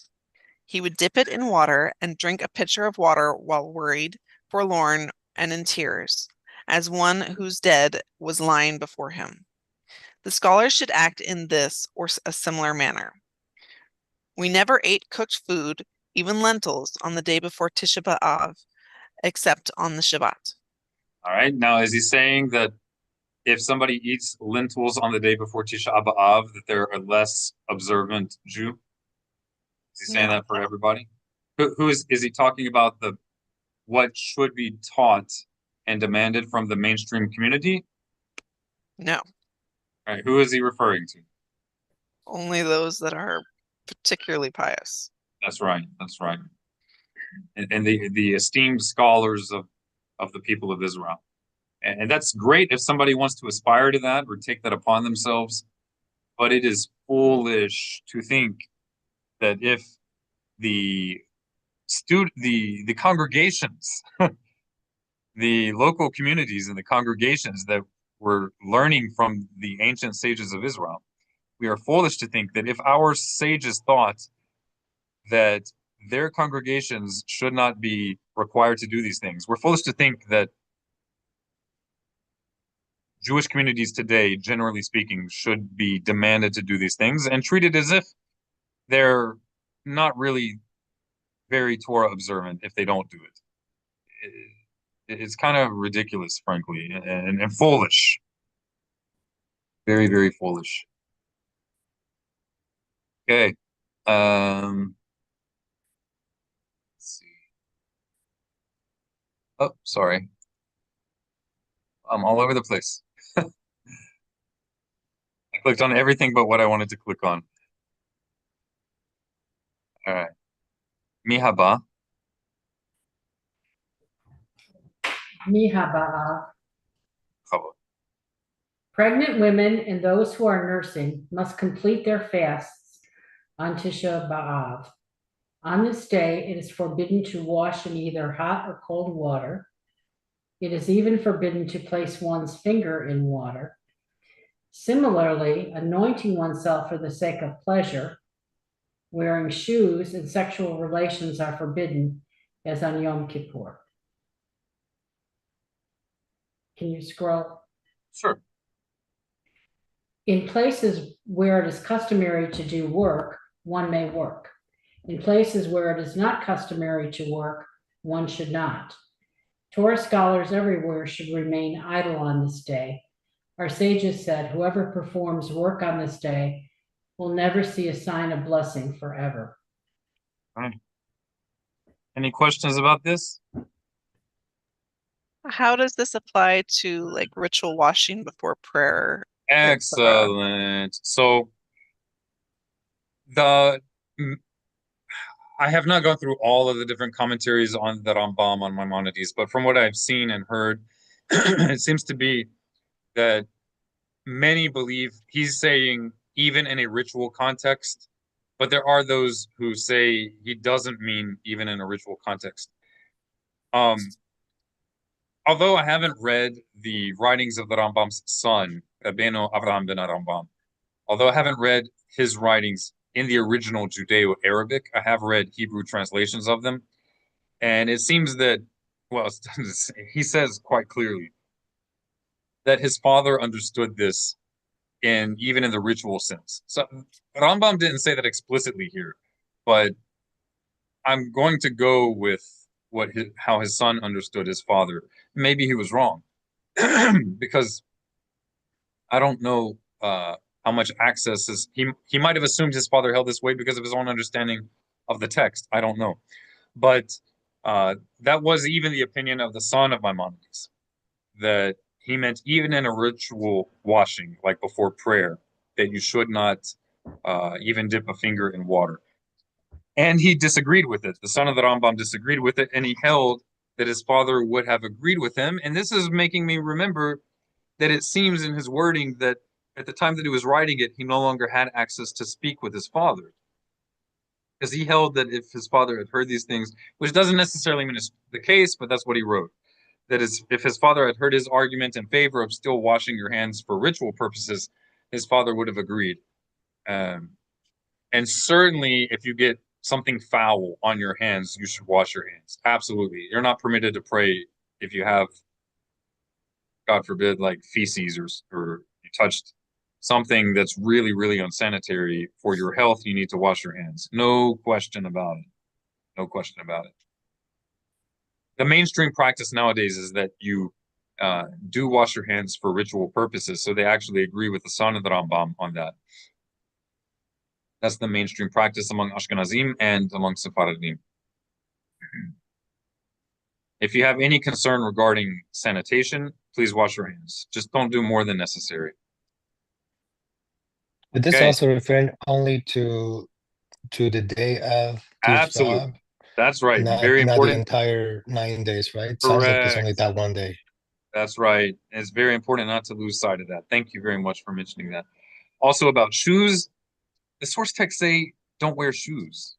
Right? It's going to give a leniency for it, but the leniency is still not what people do today. The leniency has to do with protecting your feet, but the minimum necessary for protecting your feet. It's not about wearing super comfortable house shoes as long as they're not leather. This is completely like this aspect of the observance really took a left turn. It's kind of crazy. See a lot of running shoes nowadays. Yeah, and it looks silly, honestly. Like in Jerusalem, where you see a ton of people walking every day of the week, you see everybody's wearing like funky shoes. It turns us into a joke. It's not good. People need to use their brains. You know, if they will be mindless with doing what everybody's doing in the religious world, then if they hadn't been born Jewish, they would have been mindless in the Islamic world, or mindless in the atheist world, or mindless in the Christian world. And then we're no better than they are, honestly. The fools among them, at least. That's not the way of Torah. Okay. The Rambam does nod the head to the importance of local practice. As long as the local practice doesn't require you to violate Torah, then respect local practice. You don't have to agree with it, but when you're with the community, be respectful. It should be right across. All right. Emmanuel, would you like to read the next one? Yeah. Chavod. Torah scholars should not exchange greetings in Tisha B'Av. Instead, they should sit in agony and frustration like mourners. If a common person greets them, they should reply to him weakly in a somber tone. On Tisha B'Av, it's forbidden to read from the Torah, the prophets, and the sacred writings, or study the Mishnah, Torah law, or the Talmud and the Aggadic works. One may study only Job, Eichach, and the prophets of retribution in Jeremiah. Children should not study in school on this day. There are some sages who do not wear the head to fill in. I'm very much opposed to that. I would suspect that Rambam would be as well, but I'm just connecting dots from different things he said. But he acknowledged it because some pretty prominent people in his time were doing it, so he had to acknowledge it. That's by the way, what is the general rule if faced between keeping a Torah commandment and possibly violating a rabbinic commandment? If you have to choose between the two, what should be the protocol? Stringent things. for Torah. Right. Now, okay, that's if you're put between a rock and a hard place and you have to choose. If I do this rabbinic practice, in this particular scenario, it's going to require me to violate Torah. You're supposed to choose Torah, right? That's between rabbinic law and Torah law. Now here's the question.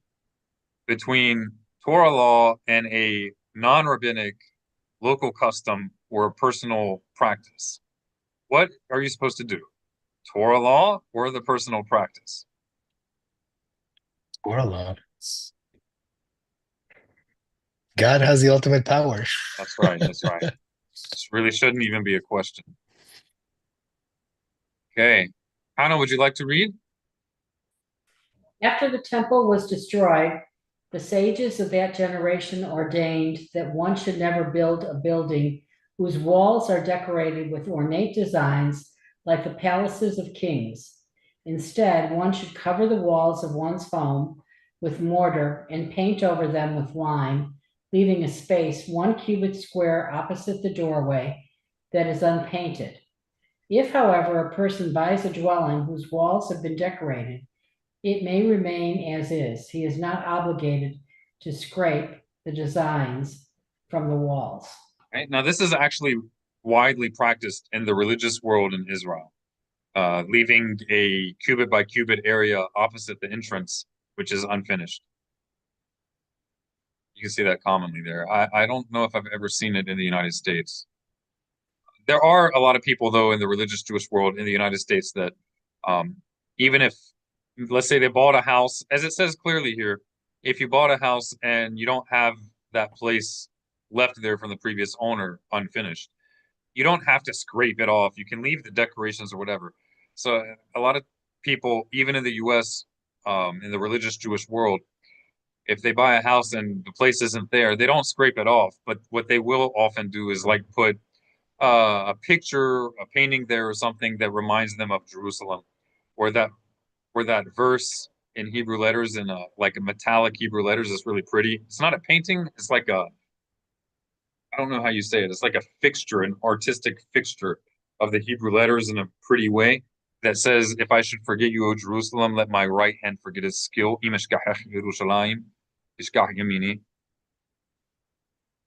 Right. If you are repainting your house, they might leave that Yes, area that was I previously would. painted alone. Yeah, I Yeah. would, but I don't know how common that is. I've not noticed it in the U.S. In Israel, definitely you see it. I wasn't looking for it, so I never noticed it. You have to go to a lot of houses to notice it. If you only went to 1 or 2 people's houses in Israel, you will probably see it, but you might not think anything of it Yeah, I because wouldn't you have just went noticed to it. one. You would have been like, "Oh, then Yeah. something happened, construction or something." Right. All right. Mihaba, you want to go, Habibi? Okay, similarly, they ordained that a person who sets a table for guests should serve slightly less than usual and should leave a place empty so that it is obviously lacks one of the dishes that would ordinarily be placed there. When a woman has a set of jewelry made for her, she should refrain from having one of the pieces appropriate for the set made so that her jewelry is not perfect. Similarly, when a groom marries, he should place ashes on his forehead on the place where one wears tefillin. All of these practices were instituted to recall Jerusalem, as Psalms chapter 130, Psalm 137, verses 5 and 6 states, "If I forget you, O Jerusalem, may my right hand lose its dexterity. Let my tongue cleave to my palate. If I do not remember you, if I do not recall Jerusalem, during my greatest joy. Beautiful. Hmm. Yeah, the Jews of Yemen are the only sizable community that I'm aware of that kept many of these practices. Possibly all of them. I'm not sure if they did the jewelry thing or not, which I should be able to find out because they were renowned for their jewelers, their designers of jewelry, especially silver filigree designs. Filigree, is that how you say filigree? Any questions so far? All right. Similarly, they ordain that one should not play melodies with any sort of musical instrument. It is forbidden to celebrate with such instruments or to listen to them being played as an expression of mourning for the destruction. Even songs without musical accompaniment that are recited over wine are forbidden, as Isaiah 24:9 states, "Do not drink wine with song." It has, however, been accepted custom among the entire Jewish people to recite words of praise, songs of thanksgiving, and the like to God over wine. And now this is the source for that practice of abstaining from music. However, as we see in its original context, it was for the entire year, as these other things as well. For the entire year. And the Jews of Yemen observed this in modified ways. They observed it throughout the entire year. I observed it. I don't remember exact which point that I became more lenient about it, but I observed it strictly, I think for nearly 10 years. I do not recommend. I do not recommend not listening to instruments for 10 years. Of course, I heard instruments if I was like in a place where there are instruments being played, but I wouldn't turn on the radio and listen to instruments being played or anything like that. Mm. I don't think it's healthy. I really do not. Uh, there is, and I think this was likely the intent, that what they meant here was secular music, not music for the intent of arousing repentance and humility. And I think that because other places in Talmudic literature, in Talmudic law, there's reference to using instruments, but it's in context of religious duties, as opposed to, you know, like folk music or just turning on the radio and jamming out, I don't know, you know, Katy Perry or whoever. Right? I don't listen to space music, so Also, yeah. Also, if, but took me a moment. Also, if this was intended for religious type music, then it would have been forbidden as soon as it was instituted, which doesn't really make sense to me, because there is singing in the chanting of the Torah. And if even one element of a decree is not accepted or not, doesn't spread among the Jewish people, then the entire decree falls. So it doesn't make sense to me that Maimonides would have even included this if it hadn't have been understood. Like, it should have been obvious that this is not talking about religious music, but rather folk music, which is not inherently forbidden. Right? If it were inherently forbidden, then there would be no need for this.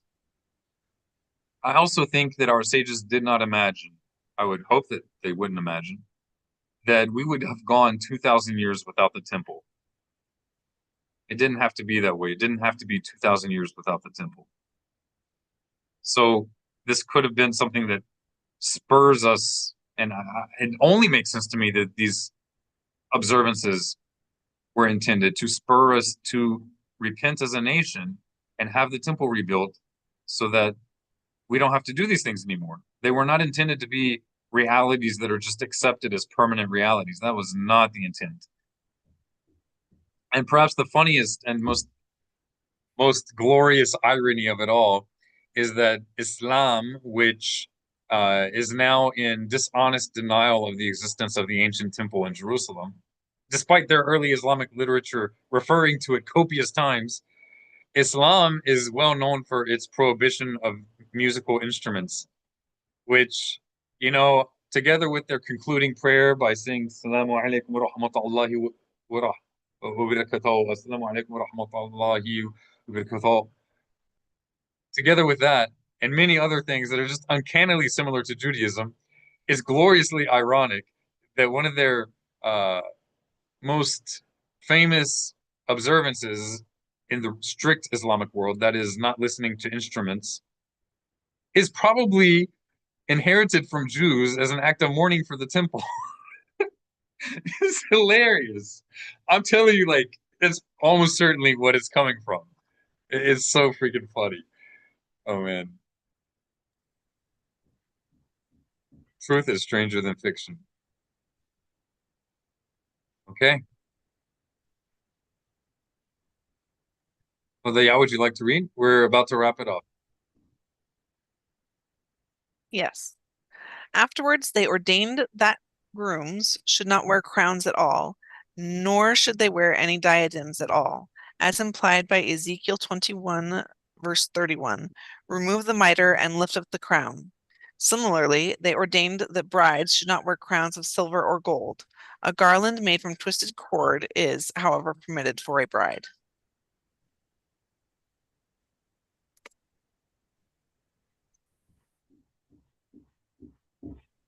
Hannah? Do you want to read? Okay, when a person sees the cities of Judah in a state of destruction, he should recite Isaiah chapter 64, verse 9. Your holy cities have become like the desert, and rend his garments. When one sees Jerusalem in a state of destruction, one should recite the continuation of the verse, Zion is a desert. When one sees a temple in a state of destruction, one should recite verse 10, our holy and beautiful house has been burned with fire, and rend one's garments.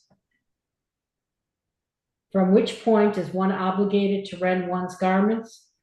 From Sophim. That's a mountain just north of Jerusalem. It's nowadays is part of modern day Jerusalem. Okay. Afterwards, when one reaches the temple, one should rend them a second time. If one encountered the temple first, because one came from the desert, one should From the rend. south or from the south or from the east. Okay, if one encountered the temple first because one came from the desert, one should rend one's garments because of the temple and add to the tier because of Jerusalem. People commonly do this still nowadays, but the cutting is kind of, it doesn't look good because what I mean is it doesn't look like sincere because man, it's like they got too refined in Europe or something. Like they take out scissors and make a tiny little cut. Rip your shirt, you know. There's supposed to be emotion there. Like, yes, we should not be led through life by our emotions, but we're also not supposed to be stoic robots. You know what I mean? Like, also Jewish prayer. Like, our prayers are not supposed to be robotic, emotionless.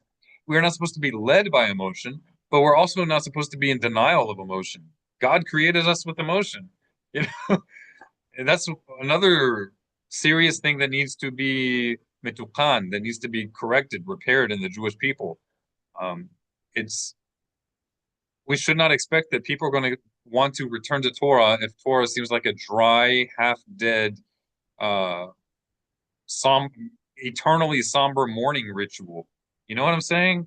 Like, and not just a mourning ritual, but a mourning ritual without tears. There's no emotion in it. Oh man, that's why Tanakh, reading the Hebrew Bible, is so important. Because it's just undeniable. Go ahead. Is this done the first time you come over or you come across and you see, or every time? Not every time. It can't be We'll that. see it if we continue. Okay.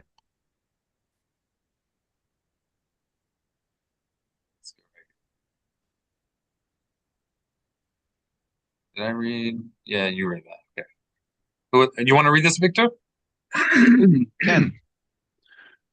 In all these situations, one must rend one's garment with one's hand and not with a utensil. They use scissors often today.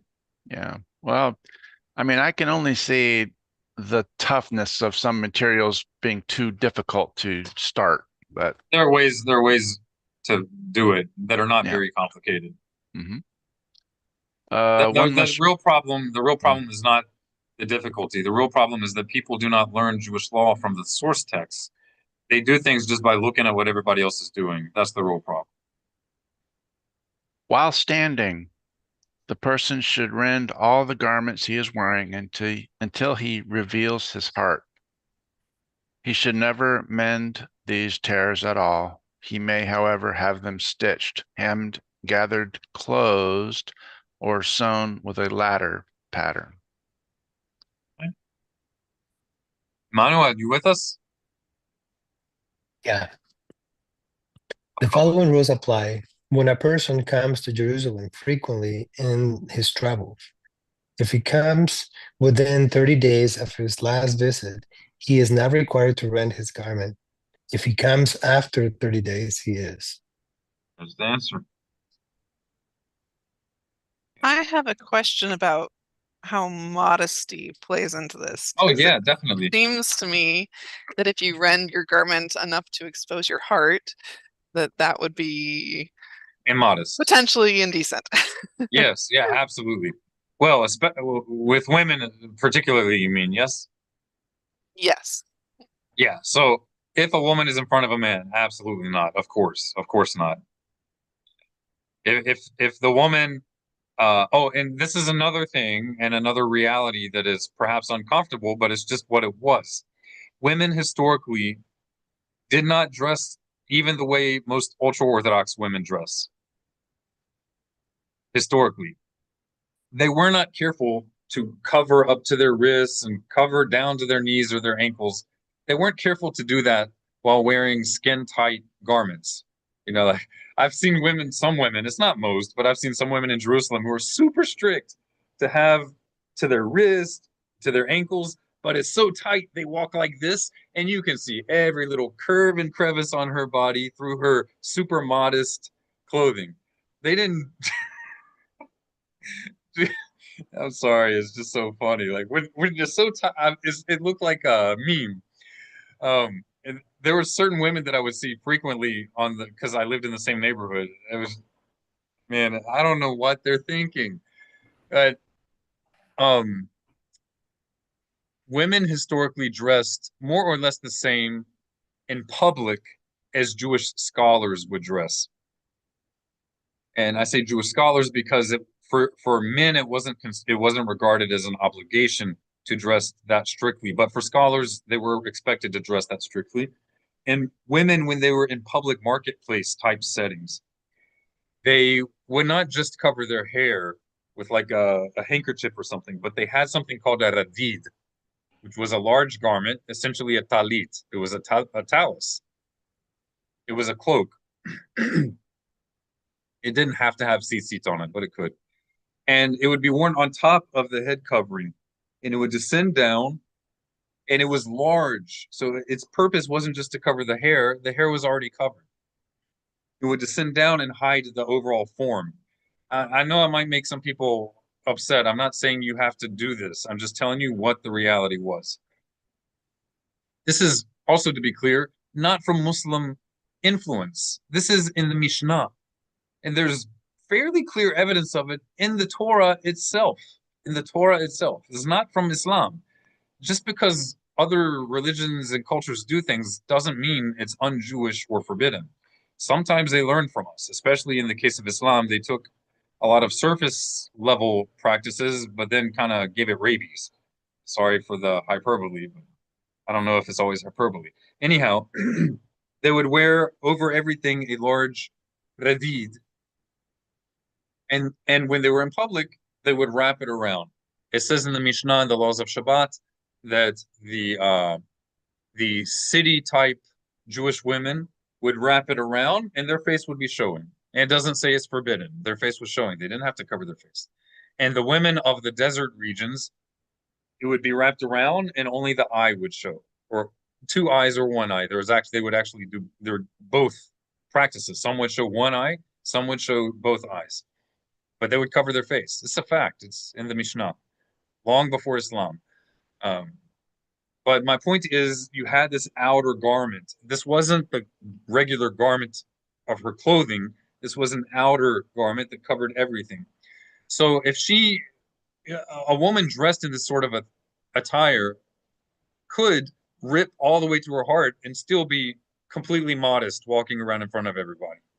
The question arises when we've abandoned the historical practice. That's just what it is. Right? I'm not going to say that a woman is a sinner if she doesn't do it. And maybe it doesn't say you have to do it right then and there. You could wait till, I don't know, you find a more private place and then do it. But yeah, unless you're wearing like a shawl, and some women do this till today, in Jerusalem and also outside of Jerusalem, even if they're not wearing the radid, but they will wear like a type of poncho type thing, and it doesn't have to be thick. It doesn't have to be hot and uncomfortable. There are plenty of thin fabrics that can make a person more modest without it being hot. So a woman today could still do it, and if she's wearing, she has her, like what you're wearing in your profile picture. It could be thinner than that even. But some of these have like a hole, like a poncho, so you don't have to have it wrapped. It just rests on the shoulders permanently until you take it off. And you can put your hands up underneath it and rip. Nobody's going to know unless you do like a Marilyn Monroe type pose over a windy, what do you call it? I don't know the words. The great thing. Yeah, Colbert. Is that a word? Colbert? Street great. Yeah, okay. Yeah. Anyway, Question. there's a way to do it. Question. Yes, sir. So, in mourning a loved one, you might also tear your clothes, Correct. and some people have torn their clothes and they would wear that shirt on a year later. Yeah. If you were, could you also wear the shirt or the clothing when you go back to the city, There's and no law 2 that months says you later? can't. There's no Well, law that says you can't. I mean, it's a, you know what I'm saying, though. You might just rip it a little more. Mm. But that's not Not expounded to be upon. tricky, but to recognize that I'm going to Sure. a place I haven't been in a while, and Yeah. I need to But make sure I'm that mourning. would be a personal decision, or whoever your local rabbinic authority is. It's Mhm. not expounded upon in the words of our sages. Okay, where did we leave off? Oh, Hodaya at Hotzalikto. Would you like to read? Yes. All these commemorative fasts will be nullified in the Messianic era, and indeed, ultimately, they will be transformed into holidays and days of rejoicing and celebration. As Zechariah 8, verse 19 states, "Thus declares the Lord of hosts, the fast of the 4th month, the fast of the 5th month, the fast of the 7th month, and the fast of the 10th month will be times of happiness and celebration, and festivals for the house of Judah, and they shall love truth and peace." Beautiful. That is the end of the laws of fasts in the Mishneh Torah. You can find in the Mishneh Torah, here's the Safaria's main page. You click Halacha. You click Mishneh Torah. Scroll down. It is the 3rd book of the 14 books. It is in the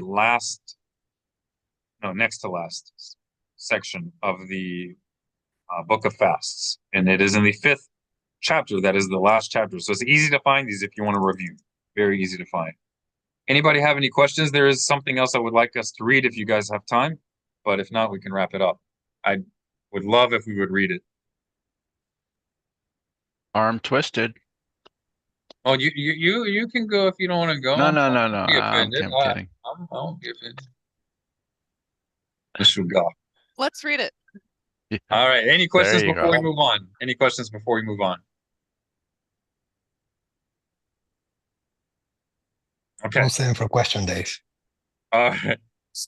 Any questions in the comments of Facebook, YouTube, interwebs? No, I just checked. Okay. So what we're going to look at is what Rabbi David Bar Hayim, he's one of my favorite rabbis. He is an Ashkenazi Jew living in the land of Israel. He is also a student of the rabbi and mentor of most of my own teachers. So although I'm not a student in the technical sense of Rabbi David Bar Hayim, whose words we're about to read, I'm not his student in the sense of like a faithful disciple or whatever, but I do highly esteem him. And although he's not my direct rabbi, but his main rabbi or at least who he frequently refers to as having learned from, is also the man, the great Rabbi Rav Yosef Kafeh, who was the rabbi of my rabbis as well. So let's read. He is a wonderful example of what a rabbi should be, though I don't agree with him on every point, as we shouldn't. We're not meant to be parrots. But though I don't agree with him on every point of all things, some things I disagree with him pretty strongly on, but he certainly has my respect more so than the average rabbi in the Orthodox world, because time and time again he shows that he tries to understand the words of our sages with intellectual honesty and does not censor himself just because he may see in their words something which nobody does or is unpopular. So let's see what he says about the 3 weeks and the 9 days. Victor, would you like to read the first one? We can just take turns for each point. Let's start here at the beginning. A brief guide to the 3 weeks and the 9 days. Rav David Barhaim. David 3 Bar weeks. Hayim. Hazal. Machon Shiloh. You can find his organization. Bachavod. Hazal did not institute Herban-related mourning practices that are to be observed for a period of 3 weeks. There are 2 reasons for this. A mourning period of such length is excessive and unhealthy. Such a practice must necessarily impinge upon Kavod, Shabbat, to which Hazal were opposed. All right. And anytime we read and we come across a Hebrew term that likely our viewers don't know, let's try to make a point to explain what it means, or ask if we don't know. Kavod Shabbat would be the sanctity or the joy of Sabbath. That would fall under it. So kavod is a word that we need to learn if we don't already know it. So let's write it down. Kevod, to transliterate it simply. I like his transliteration, but it's not simple for most people. Kevod. Kavod is fairly common. It means honor, respect, glory, and reputation. And it actually means each of those depending on context. It means honor, glory, respect, or reputation. Hazal refers to the ancient sages of Israel. So when you see Hazal, it's good to say Hazal, but then after it say our Talmudic sages, or however you want to say that in a brief way. Okay. Korban means destruction. It usually refers to the destruction of the first and second temple, or the destruction of the Jewish people leading up to the second exile, which we are still in. Korban means destruction. All right, mihaba. Anihaba. Achavod. Question: who determines what is excessive? Answer: Hazal, our sages. Had Hazal, our sages, felt that a 3-week mourning period was called for, they would have formulated the halacha accordingly. That's Jewish law. Hazal, our sages, did not institute a mourning period to commemorate the failed Bar Kokhba revolt, a national disaster greater, if anything, than the destruction of Yerushalayim and the Mikdash in the wake of the Great Revolt. Right, Mikdash is temple. Right. Hazal's intention was that all future calamities be included in the mourning period for the Hurban during the month of Av. And who can tell us what Hurban means? Right, so the Hurban, yes, it literally means destruction, usually refers to the destruction of the temples, the national temples in Jerusalem. Right. Now, if you want to save time, which makes sense, it's enough that you define it just the first time you see the word in the text. If you want to redefine it a few other times, that's fine. I do that all the time. I know I'm not perfectly consistent, but just let's try to make sure to define a term at least the first time that it appears in a paragraph. You guys feel free to speak up if you have any questions about anything. All right. Sha'elah Hashalishit, the third. Emmanuel, would you like to read? Yeah. Why is morning? Why is a morning period of excessive length unhealthy? Answer. Morning is a cessation of normal life. The cessation of normal life for an extended period of psychological and is psychological unhealthy. Morning, even when necessary, must be kept within reasonable limits. Rambam writes that excessive mourning is foolish and it is to be discouraged. In the Talmud, we learn rabbis thought when the temple was destroyed for the second time, large numbers of Israel became ascetics, Yeah, these are binding. people who kind of like some of the people of Qumran, who would become Okay. extreme in their piety in a way that is usually not healthy. Maybe they live in a cave for 5 years and only eat carobs, which is what is often said about Shimon ben Yochai, the person who the Zohar is misattributed to. That's just one example. And it doesn't necessarily mean that you're bad for doing it, but it should not be pushed as a norm. And it can be bad as well. It depends. And so that's an aesthetic. Okay. Binding themselves neither to eat meat nor drink wine, Rabbi Joshua got into conversations with them and said to them, "My sons, why did you not eat meat nor drink wine?" They reply, "Shall we eat flesh which used to be brought as an offering on the altar? And on that this altar is in Now, abeyance? Oh, now that this altar is in abeyance, shall we drink wine which is used to be a pure pour as libation on the altar, but now no longer?" He said to them, okay. Let me apply my place. Uh, he said to them, if that is so, we should not eat bread neither, because the meal offering have ceased. They said, that is so, and we can manage with fruit. We should not eat fruit neither, he said, because there is no longer an offering of first fruits. Then we can manage with other fruits, they said. But he said, we should not drink water, because there is no longer any ceremony at the pouring of water. To this they could find no answer. And he said to them, "My sons, come and listen to me. Not to mourn all at all is impossible, because the blow has fallen. To mourn ever much is also impossible, because we do not impose on the community a hardship which is the majority cannot endure.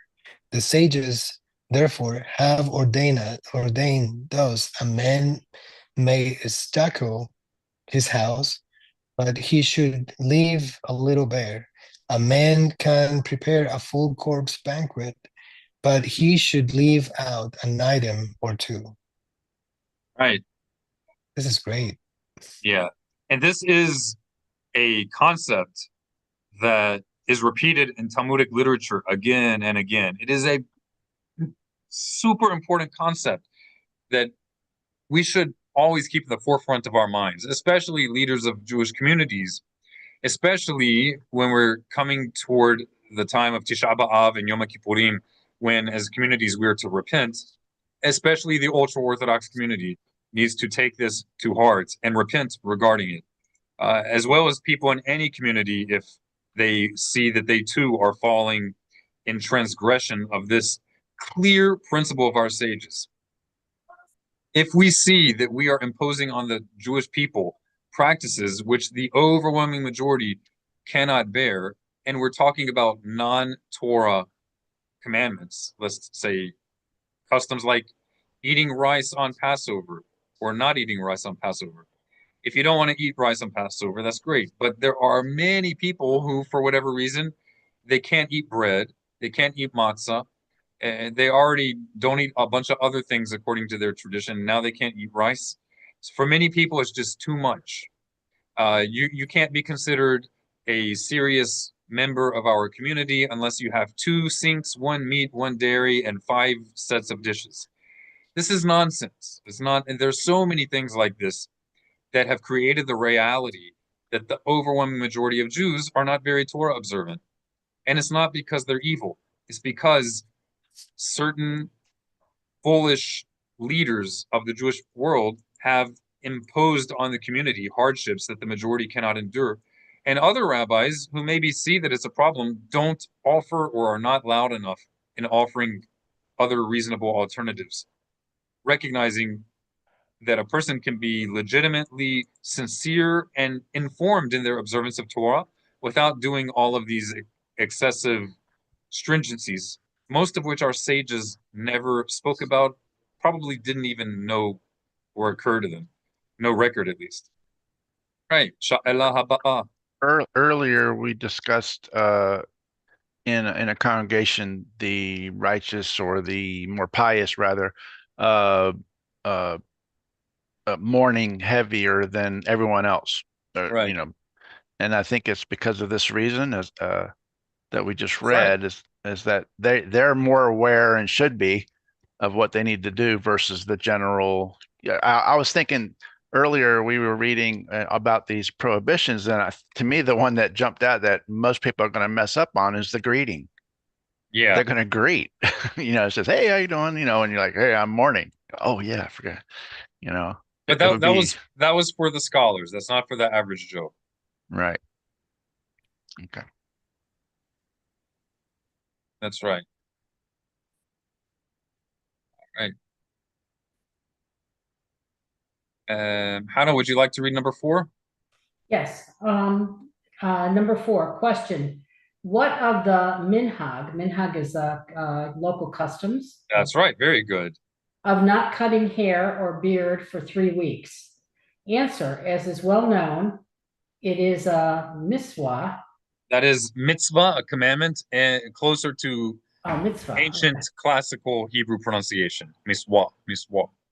Got it. Okay, mitzvah. Okay, to look presentable and well groomed. Likvod Shabbat, to honor the Sabbath, right? That's right. Very good. This applies even during the week of Tish B'Av, as stated explicitly in the Mishnah. All right, I'll just read it for us real fast in the Hebrew. Shabbat shahad Tisha B'Av lihiyas b'techa. A week in which Tisha B'Av, the word Shabbat sometimes means week in rabbinic literature. A week in which Tisha B'Av, I think here though it's talking about the weekly, like the 7th day. All right, so a regular Shabbat in which Tisha B'Av occurred on it. No, it's talking about a regular. Okay, I got it. Sometimes you have to read the whole sentence to know what it's saying. All right. It is forbidden to get a haircut or to do laundry. And on the 5th, it is permitted for the sake of the honor of the Sabbath. So no, I was right the first time I read Shabbat. The Shabbat in the beginning refers to the week, and the Shabbat at the end refers to the 7th day. Don't you love learning Talmud? I know this is Mishnah, but Talmudic literature, that's why a regular person just off the street can't pick up the Talmud and think they think they know what it's saying. So I'll explain it one more time. A week in which, it doesn't, it's kind of weird because Shabbat. Oh, it's not saying a random, it's saying the week. You would expect that there'd be a definite article here, but there's not, because it's not necessary since it's talking about the week that Tisha B'Av fell on. So that acts in place of the definite article the. Right. Okay, so the week that the 9th of Av falls on, you're not permitted to get a haircut or do laundry on that week. Okay. But on the 5th day of that week, it is permitted. It's explicit. It's permitted to do laundry or to get a haircut for the sake of honoring the Sabbath. This is explicit in the Mishnah. It's explicit. Could not be more explicit. All right, let's continue. Okay, the Mishnah speaks of a case where Tisha B'Av falls on a Friday and states that on Erev Tisha B'Av, Thursday, people may and should do whatever is necessary. Like Vod Shabbat, Only one conclusion is possible. Kavod Shabbat takes precedence over the mourning practices associated with this period. The minhag of not cutting hair or beard for 3 weeks contradicts the Mishnah. Over the years, I've asked many rabbis, how this minhag might be justified. None could do so. Therefore, if one's hair or beard requires cutting or trimming, it is a mitzvah to do so. The Right, above, Go ahead, I'm sorry. the above applies to men. As for women who tend to cut their hair infrequently, they may get a haircut up until Rosh Chodesh Av, the new month. New moon, yeah, right. The new moon that begins the month of Av. Right. If this did not work out, they should wait until after Tish B'Av. All right, and that is Rav David Bar Chaim's his psak. That's the way he understands it. There could be other opinions. There are, I'm sure, other opinions. Very good. All right. Mi haba b'tor. Did anybody have any question? Feel free to interject because we're about to wrap it up. This is going to be in place of other question opportunities. Mihaba. Question. What Yeah. about listening to music? Answer. Hazal and the Rishonim, the students of Hazal. Is that right? Sort of. So Hazal are the sages of the Talmudic era. If we divide the period of Jewish history from the Talmudic era up to the modern era, you have, I don't want to count them right now, but basically starting from the Talmudic period, that's one period, not just a generation, but a period of the sages of the Talmud. It spans a few hundred years. After that, you have a period of the Gaonim, who are the leaders of the rabbinic academies or councils of rabbinic schools especially in what today is Iraq, Bavel. That's why we call the Babylonian Talmud the Babylonian Talmud, because it's from the schools that were in that region. Today it's Iraq. That's called the Gaonim. That's the period after the Talmud. Really, you have another minor period between called the Savoraim. So you have Hazal, Talmudic sages. You have the Savoraim, who edited the texts of the Talmud, and sometimes their words get confused with Hazal, unfortunately. After that, you have the period of the Gaonim. After the Gaonim, who are the direct and indisputable direct descendants of Hazal, who inherited the leadership roles of Hazal in their same academies, right? That is the Gaonim. After them, then you have the era that's called the Rishonim. And they could be in any location in the world. They did not have to be in a direct line of chain going back to them per se, certainly not in the leadership role in those academies. But they were widely esteemed scholars of the Jewish people, right? So they began around the period of the 11th century. Rashi is one of the first of the Rishonim. The Rambam is one of the first of the Rishonim. Ramban, Rambam, these are Rishonim. Right? And So not it goes, taking away from them, but we do have slightly moving away from direct transferring of knowledge. that's right. It's Around that starting to time, that become more starts happening. distant. Yeah. That's right. I would say the first of the Rishonim, and the word Rishonim literally means the first, and meaning like the first of the commentators on the on Hazal and the other leaders of their academies. The Gaonim, even though we don't call the Gaonim Hazal, we don't call them the same as we call the sages of the Talmud, but they're still in a unique position because although the Gaonim are not Hazal, but they are the direct inheritors of their leadership positions in the schools, in the academies that Hazal created, right? Whereas the Rishonim are not necessarily. And from the time of Rashi and the Rambam, they're still pretty tied to Hazal, much more so than what started to happen not long afterwards. Especially in the 13th century, it really started going haywire, seriously. Especially as it spread over around the world instead of staying local, I guess. Well, especially with the popularization and the misprioritization of texts and the popularization of pseudo-Kabbalistic literature, which often, till today, sometimes is given equal authority to the Talmud, even authority to override the Talmudic sages. That's a big, big problem. That really messed things up. And that started around the 13th century. All right, let's read it. So Hazal, Talmudic sages. Rishonim, the early commentators. Post redactors. Well, not redactors, because the Goanim are post redactors. Yeah. Post academy, post Hazalic academy. I'm creating a new term here.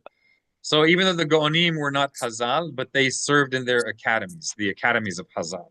So Rishonim are the first rabbinic scholars who were of the non-Hazalic academies. And people cannot understand this stuff unless they really. I apologize for that, but it really does go to show you that these Jew haters, anti-Semites, who just pick up a Talmud and like think that they can use any old translation and understand what it's what it says on like controversial topics. They have no clue what they're doing. No. It's just so funny. Well, they do the same thing with Torah and the rest of the Of Tanakh course, anyway. that's right. They take it out of context. Like it took all of that just for these two words. It's just the way it is. Like, why should we think that for a 3,000 to 4,000 year old ancient tradition that was not just oral, it was also literary, 3,000 to 4,000 year old, you can just approach it without any background, even on controversial topics, but you require 5+ years of study to extract teeth or to build a house? Why do we not think it's crazy to require years and years of study to build a house or to extract teeth, but we don't expect it for a 3,000 to 4,000 year old living tradition? It's not rational. I know it might seem like a lot for somebody who doesn't appreciate what it is, but if you understand the depth and the antiquity of the Jewish people and Judaism, it would be foolish to think it's not that way. The main things are the plain things, but we're going beyond the plain things. All right, let's go. I believe it was Hannah, yes, or was it someone else? That was me. They make no mention of music. In ancient and medieval times, music was associated with weddings and the like, but was not heard on a regular basis. Not listening to music for 3 weeks stems from the Ashkenazi minhag of not celebrating weddings for 3 weeks. Hazal forbade weddings from the new moon Rosh Chodesh Av until after Tisha B'Av. See below. A friend of mine once spoke to Hagaon Harav Yisrael Fisher His memory be a blessing. about this matter. The Rav said that nowadays people are used to hearing recorded music on a daily basis. It has become an essential part of people's lives. People today have a psychological need to hear music, and it is unreasonable to forbid this for 3 weeks. This is a good example of the profound wisdom and insight of a true Hakam. So he didn't have to give he didn't even try on a very, dry legalistic way show how you need to derive it, because it was just so common sense to him. It's supposed to be a given that if there's a serious physical health or a mental health need, those trump rabbinic practices, and all the more so do they trump non-authoritative post-Talmudic customs. All the more so. All right. Mihaba. Who's next? Nihaba'a. Bachav. The month of Av. Hazal instructed us to refrain from certain types of joyous activity, non-essential luxury renovations and construction, painting and decorating, celebrating weddings, but not engagements, business activity that bears postponement from Rosh Chodesh Av, the beginning of the month, until after Tisha B'Av. Going on vacation or outings during this period is asur, forbidden. All the above are included in the Mishnah's injunction. Mishan nichnas av mema'atin besimcha. From the entrance of the month of Av, we lessen in joy.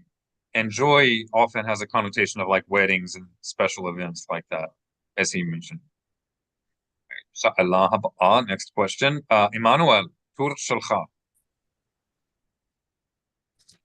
What is the minhag on the Custom, bathing during the, practice. what is it? Custom not bathing during the 9 days. Answer. Hassal did not forbid bathing during this period, with the exception of Tish B'Av itself. In medieval Europe, the Ashkenazic took upon themselves the minhag, the custom not to bathing, even in cold water, from Rosh Chodesh until after Tish B'Av. And so from the Not beginning even- of the month, Wow. for 9 days, and they Wow. still, in the Orthodox, like in the mainstream Orthodox establishment of the Ashkenazi world, which is the mainstream Orthodoxy outside of Israel, they don't take showers for 9 days. Imagine what, like, if you have jobs outside, or man, it's just bad. Yeah, for those of us that work in non-Jewish institutions, It's terrible. It makes us that's look a horrible. HR violation. It's a desecration, potentially a desecration of God's name. It gives us and Torah a bad name. Yeah. They don't even do it for Shabbat. They don't even take a shower for Shabbat. Wow. Not even lichvod Shabbat. I don't know For the what honor of lichvod Shabbat. is. Oh, the honor of Well, Shabbat. it means for the honor of Shabbat. Okay, thank you. This, despite what the Talmud states, that bathing for reasons of the miswah or commandment, rather than pleasures permitted, even in Tish B'Av itself. According to Hassal, the fact that the mourner's practice associated with the period cannot impinge upon Kavod Shabbat was never in question. Here too, the minhag contradicts halacha. See the above number 4, and should be ignored. As for bathing in general during these days, it needs to be stated plainly that the minhagim must be examined in light of the current realities. This custom, like many minhagim, evolved in a specific historical context. In medieval Europe, people bathed very infrequently. According to some monastic records, monks were given a fresh set of clothing once a year, in which time it was recommended that they bathe. Not bathing for 9 days was entirely normal. Standards in personal hygiene have changed dramatically. Nowadays, nearly all people bathe or shower daily. Halachically, we are all considering Itzanism. Istanism. And if you want a popular Hebrew term, I mean, it's not super popular, but you certainly hear it in modern Hebrew. It's used kind of like OCD nowadays in modern Hebrew. Istanis. Like someone who's really picky or very delicate or like OCD type. That would be me. That describes me. But relative to Hazal, most people in the developed world fall under this category, and it's an actual category that has practical implication in how we do certain halachot.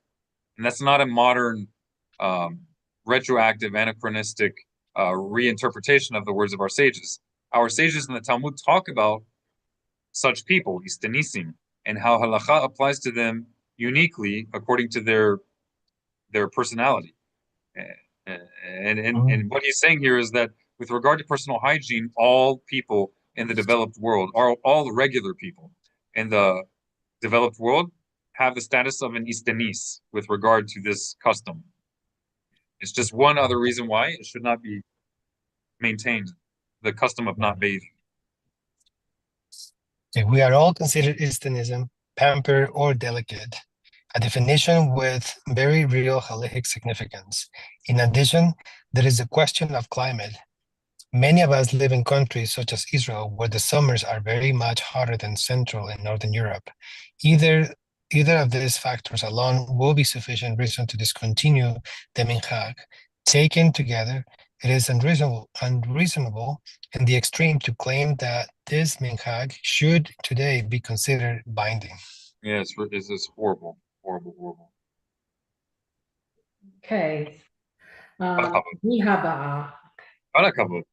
Number 3, question, what about swimming? Answer, swimming for pleasure is a sword. Does that mean Forbidden. forbidden? Literally means bound, but it's used for the word forbidden. Asur is forbidden. Let's Forbidden. write it down. If whoever is listening, if you're not familiar with this word, it's a very, very common word in the context of serious Torah study. So asur is forbidden, and mutar, mutar, mutar means permitted. Asur and mutar. Okay, from Rosh Chodesh Av, from the beginning of the month of Av until after Tisha B'Av, based on the injunction Misha nichnas Av, mema'atin basimcha. From the entrance of the month of Av, we lessen our joy. We lessen in joy. swimming for health reasons, including physical fitness, is permitted.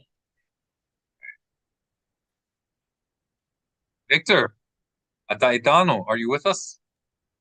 I am. Number 4 question. Should one wear Shabbat clothes on Shabbat Hazon before Tish B'Av? Answer, the Ashkenazi custom for not wearing Shabbat clothes on Shabbat Hazon is yet another example of a minhag contradicting halakha. The Radbaz writes explicitly that this custom contradicts the halakha. He's quoting here very, very highly esteemed Ashkenazi rabbis, not just random rabbis, but some of the most highly esteemed rabbis of the Ashkenazi Jewish community of the last 1,000+ years. The ones they should be listening to, in other words. The ones that they would often claim they do listen to, but very often do not. The Gra, the Vilna Gaon. Write that name down. One of the Vilna. After Rashi is probably the most most highly esteemed of Ashkenazi rabbis of the past. But the Gra, a big second place. And he didn't live too terribly long ago, also. Yeah. First time hearing it pronounced Gra, or his name as the Gra. Vilna Gaon is pretty common, I think. So Vilna, he's more often called Vilna Gaon in English-speaking circles, and in Israel, among Hebrew-speaking circles, he's more often called the Gra. He strongly opposed this practice and broke with tradition. So too did the Hacham Svi. A very, very big one, another one. And Rav Yaakov. Emden. Another big one, the Yavetz. The last 3 Gaonim were all Ashkenazim. Here he means Gaonim in the more colloquial sense of geniuses, not in the historical sense. Time frame wise, he wasn't referring to them. Yeah. Giants. Yeah, in modern Hebrew, Gaon means a genius. That's not that word did not have that connotation in classical Hebrew. The Gra's practice was adopted by the Jews of Vilna, and when his students founded the Ashkenazi communities in Safath and Yerushalayim in the late 18th and early 19th centuries, they established this as the custom in Eretz Israel, on the land. Today, this view is widely accepted around the world.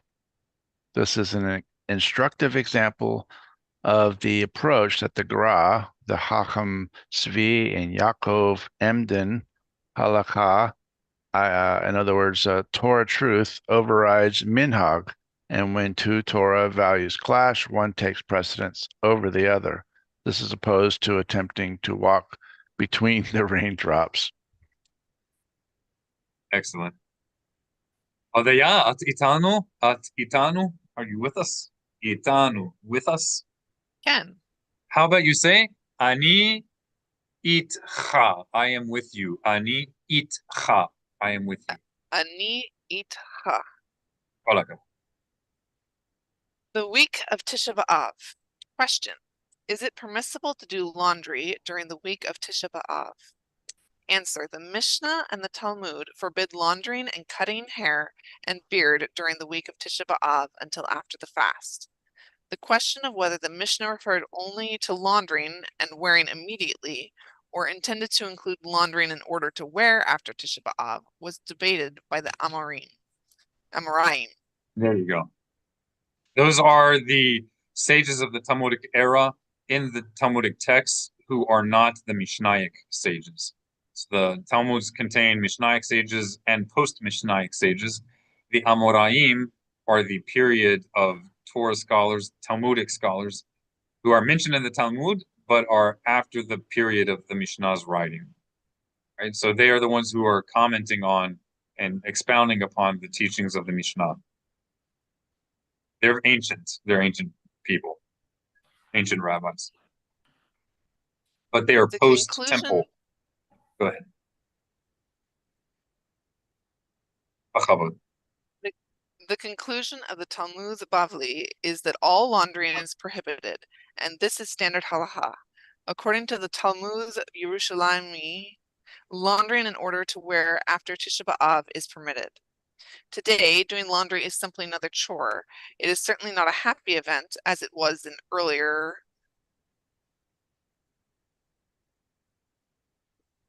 Can you scroll down? I don't know how it's appearing in yours, but Generations. Refraining from doing laundry nowadays leads to the unintended and counterproductive consequences. It's scrolled down, I think now. I think there The may be counterproductive consequence. there's a lag. There might be a lag. Yeah, I think there is. That this mourning period is viewed by many, particularly housewives, as a welcome break. The Ashkenazi minhag of not laundering from Rosh Chodesh simply exacerbates the problem. It would seem that this matter should be re-examined. Okay, number 2, question. Is it permissible to wear laundered clothing during the week of Tisha B'Av? Answer. The Mishnah and Talmud forbid wearing laundered garments during the week of Tisha B'Av. Today, as mentioned above, we are all ishnasim, pampered or delicate, as compared to our forefathers, and change garments much more regularly. In addition, many poskim. Yeah, who could tell us what postim are? That's another good word to write down. The singular is posep. Postim is plural. That's someone who is able to make decisions on matters of halacha. That's right. So we have the sages of the Talmud, of the Mishnah and the Talmud, and all of Israel historically accepted their unanimous decisions upon ourselves as if they are the Sanhedrin, in place of the Sanhedrin. And that was the way it was for centuries and centuries, over a millennium. But there's a practical necessity in lieu of a supreme council of the people of Israel, in lieu of the great Sanhedrin. There's still a need for a great Sanhedrin, but we don't have it. What a posek is somebody who decides how do we apply the Torah commandments or the instruction of our sages from the Talmud? How do we apply them in new scenarios that are not explicitly dealt with in the Torah or in the Talmud? How do we apply them? So a posek is basically a legal decider of how we apply settled Jewish law. So a posek is not deciding the practical application of how you keep commandments for all of Israel. He's not an authority for all of Israel, but he is an authority for those who choose to listen to him, or for his students. And to be a student, you had to have chose the teacher. And that's what a posek is. In short, they usually translate it as legal decider, I think it's. And it's closely related to the actual decision. Is it posek? Is that right? So the decision is called a pasat. Pasah? with a qa, a quf at the end. Fasaq is the decision. Posek is the one who makes the decision. And it So would, and it could be someone who we recognize. In other words, my yeah, rabbi. I yeah, asked yeah. my rabbi. He does not have, nobody holds, no normal, in the Orthodox world, no normal person holds that any single posek, which is a rabbi who makes practical decisions on how to apply Torah law in new scenarios, no Mhm. regular Orthodox Jew believes that any single posek has authority over all the people of Israel. If somebody does believe that, they're basically, or that's a cult. They've turned him into a god, basically.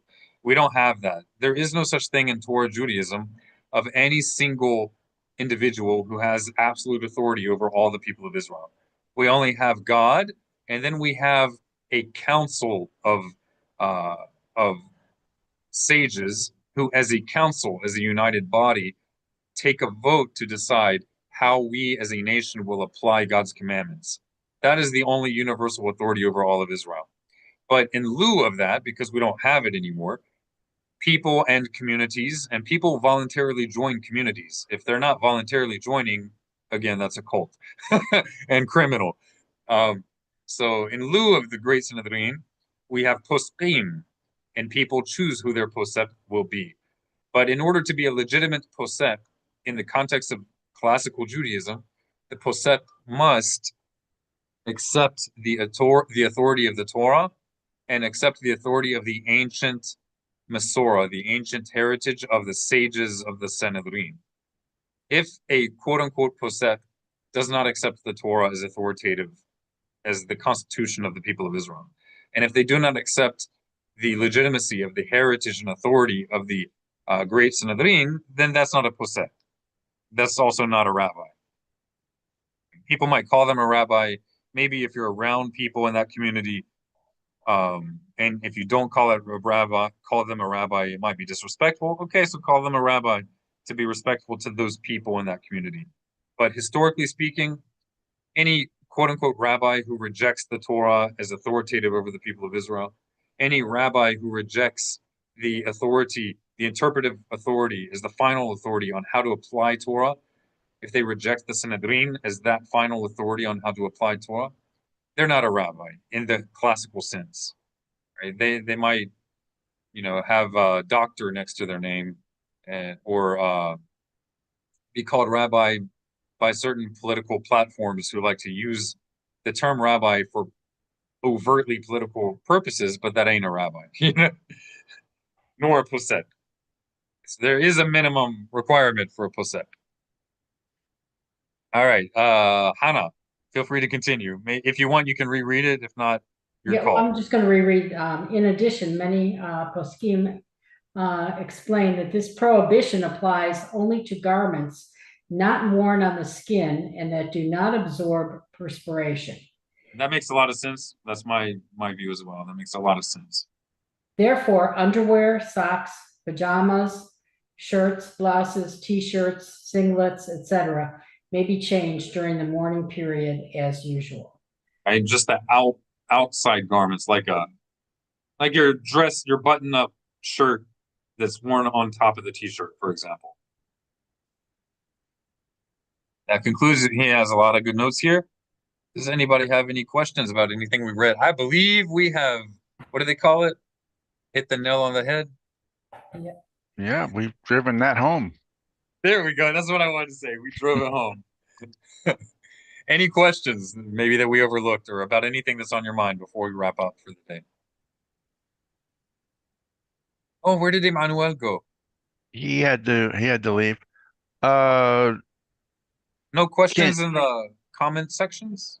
can you do the new moon blessing? Absolutely. Now, we will look at it real fast. Mhm. We will recite it, but you need to know, everybody needs to know that our reading the new moon blessing right now does not, it's not a fulfillment of the Doesn't halacha, satisfy, right? This is right? just to let you know about it and to practice reading it. So the way you do it, we're going to find it. We'll pull it up here and then we'll see instead of my constant talking. My sins are ever before me. New Moon Blessing, page 86 in the English. So yesterday was Rosh Chodesh. This is the New Moon Blessing. Hannah, Don't would you see like it to? yet. Oh, You're I'm not not sharing sharing. my screen. Not sharing.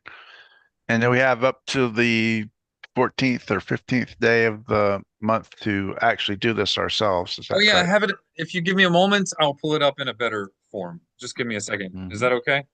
Absolutely. All right, thank God. Let's see. Maybe I can find it here.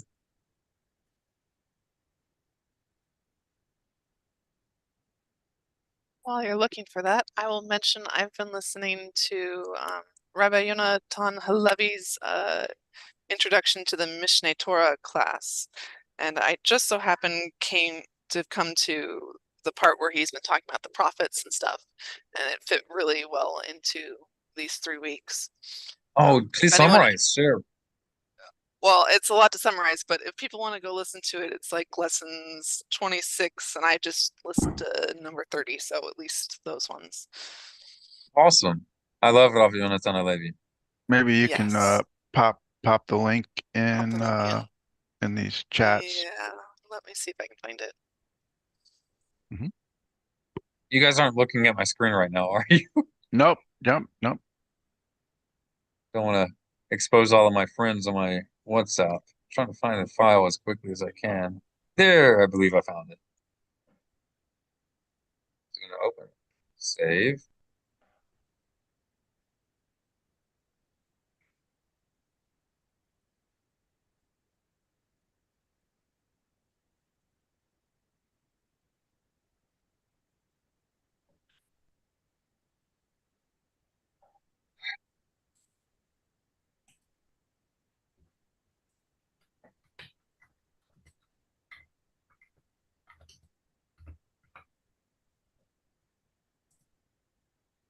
Okay, we got it.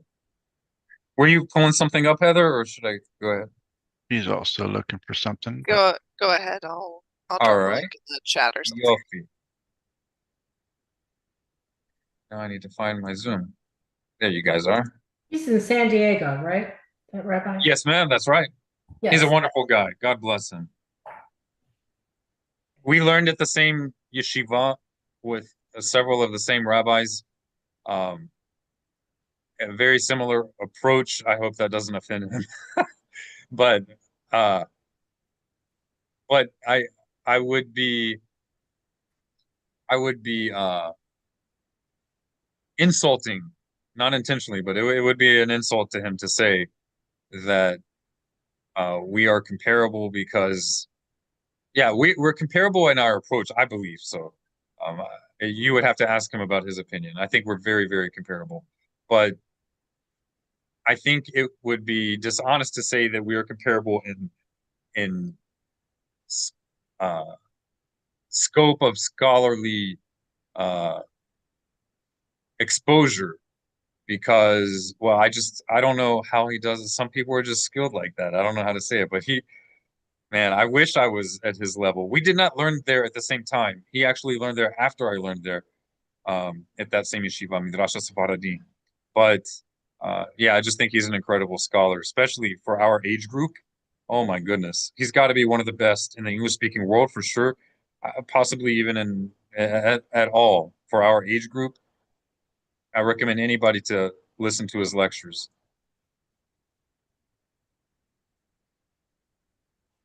Okay, I'm sharing my screen. I just realized that. Yep. All right. Okay, Hannah, would you like to read the beginning? The following blessing can be said until the 16th day of the lunar month. If one didn't say it the first night of seeing the renewed moon, when you see the reappearance of the moon, bless God from a standing position, saying, Okay, I'll read it in Hebrew. Feel free to read it in the English as I'm reading the Hebrew to yourselves. This is for practice. And again, it's not fulfilling the duty. If you go out tonight and you see the new moon, then you can print this out. We're going to share it in our WhatsApp and Telegram groups, Facebook.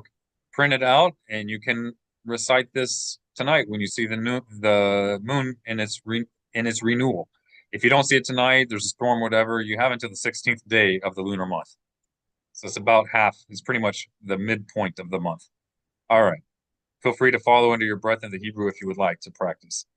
Baruch atah Adonai Eloheinu melech ha'olam asher b'ma amoreh barash hakim uvruh piu kol saba'am حق uzman Nathan lahem shelo yeshanu tafqidam صوصين وسمحين لا عصث عصن قنام فعل أماث شفعل أماث وللبنا قمار ش تيث حدش عطيرث لا عموسي ذاتا طعثيذيم لهيث حدش كمثه والفقير ليصرم على كبد ملخوثا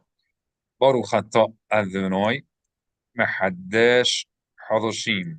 Okay, whoever would like to read the English can read the English. Okay, most worthy of praise and source of all blessings are you, Adonai, our God, King of the universe, who by his utterance created the heights of the heavens and all their hosts with the breath of his mouth.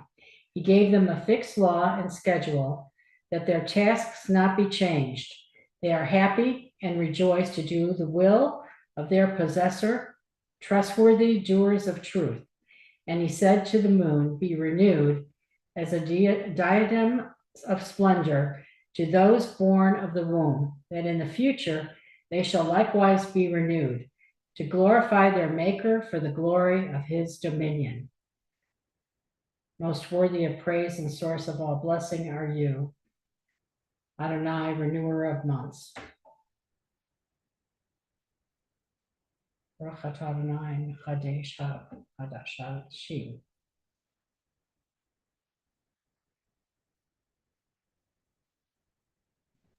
You are muted, You're Rabbi. muted. Oh, thank you. Thank you. Sorry. Very interesting, though. So, every appearance of the letter H with a dot under it, the dot lets you know this is the letter Het as opposed to the letter He. Regular transliterations don't make a distinction, or they'll transliterate it the same as a Chaf. So H with the dot lets you know it's Het and not Chaf, Het and not He. Yes, ma'am. Okay, so Mechadesh. That's right. That's right. Mehadesh.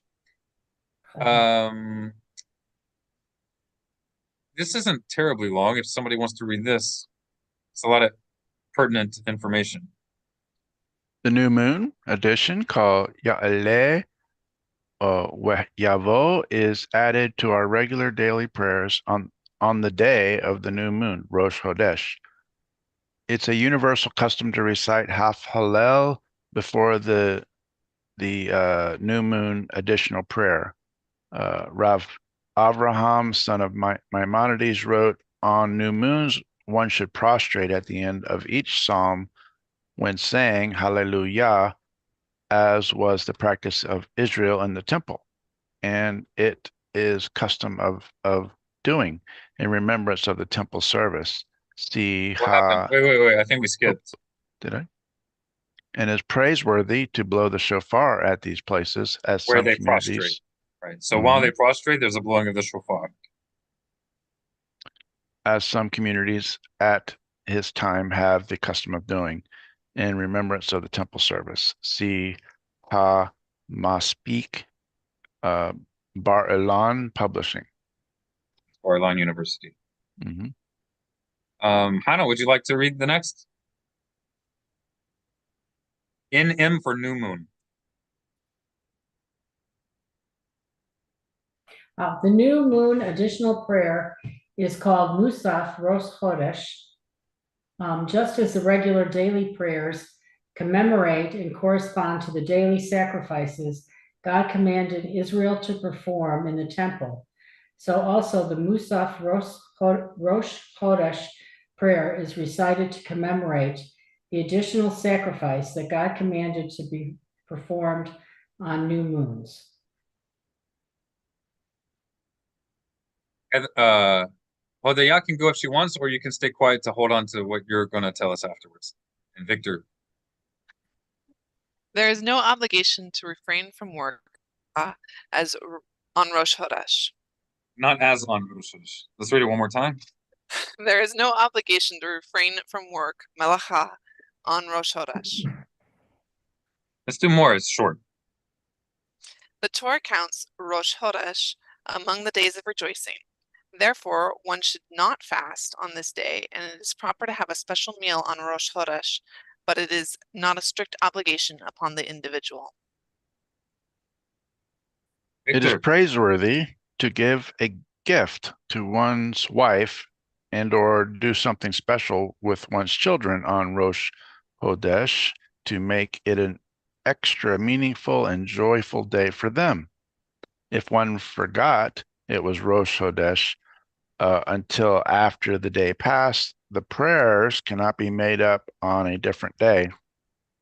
One can, however, read the biblical passages regarding Rosh Chodesh, such as Numbers 28 and Isaiah 66 on another day, especially if it'll make them feel better. That's my little side note. It's not saying that you have to, it's saying that you can, right? Anna, b'chavod. It is appropriate that one who forgot Rosh Chodesh mark their calendar and set a reminder for the next Rosh Chodesh, because they happen every month. Yeah. I love that comment. Birkat Halavana. Birkat haLevana. Birkat haLevana. So that's a blessing, right? That's right. It means the blessing of the moon. It's also called Birkat haYareach. There's two words for moon in Hebrew. Levana is from the word for white. It's the blessing of the white one. So Birkat Halavana can be recited until the 16th day of the lunar month. If one didn't say it the first night of seeing the new moon, you can make this a joyful event with your community, friends, or family. Greeting, Chodesh Tov, have a good month. Response, Chodesh Tov Umvarach, have a good and blessed new month. Excellent. Kol hakavod. Okay. Excellent. I think we covered just about everything there, huh? Yep. I think so. All right, Hodaya. Tur shalach. Oh, Saying I dropped the YouTube link for that teaching. Oh, that's what you were doing. Okay, wonderful, wonderful. All right, and so again, we're wrapping it up now. The PDF, we've looked at several PDFs. They're all available on the Mishnah Walk, on our WhatsApp, Telegram, and Facebook groups, and possibly the website. I don't really have the time to do but it might be on the website. And if anybody has any questions or would like it sent to them directly, just message one of us. We'll get it to you. On that note, let's conclude.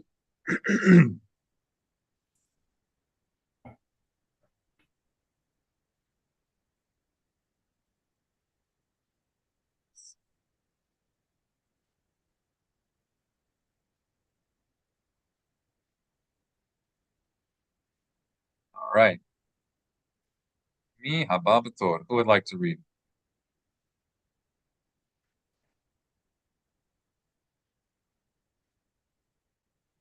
Okay, I'll wrap it up. Moda'ani lefonecha Adonai Elohai. I am grateful before you, O eternal my God. Shesamta hilqi mi yoshaveh beth hamidrash, that you have placed my portion among those who dwell in your house of study. Hannah, would you like to continue? Below, some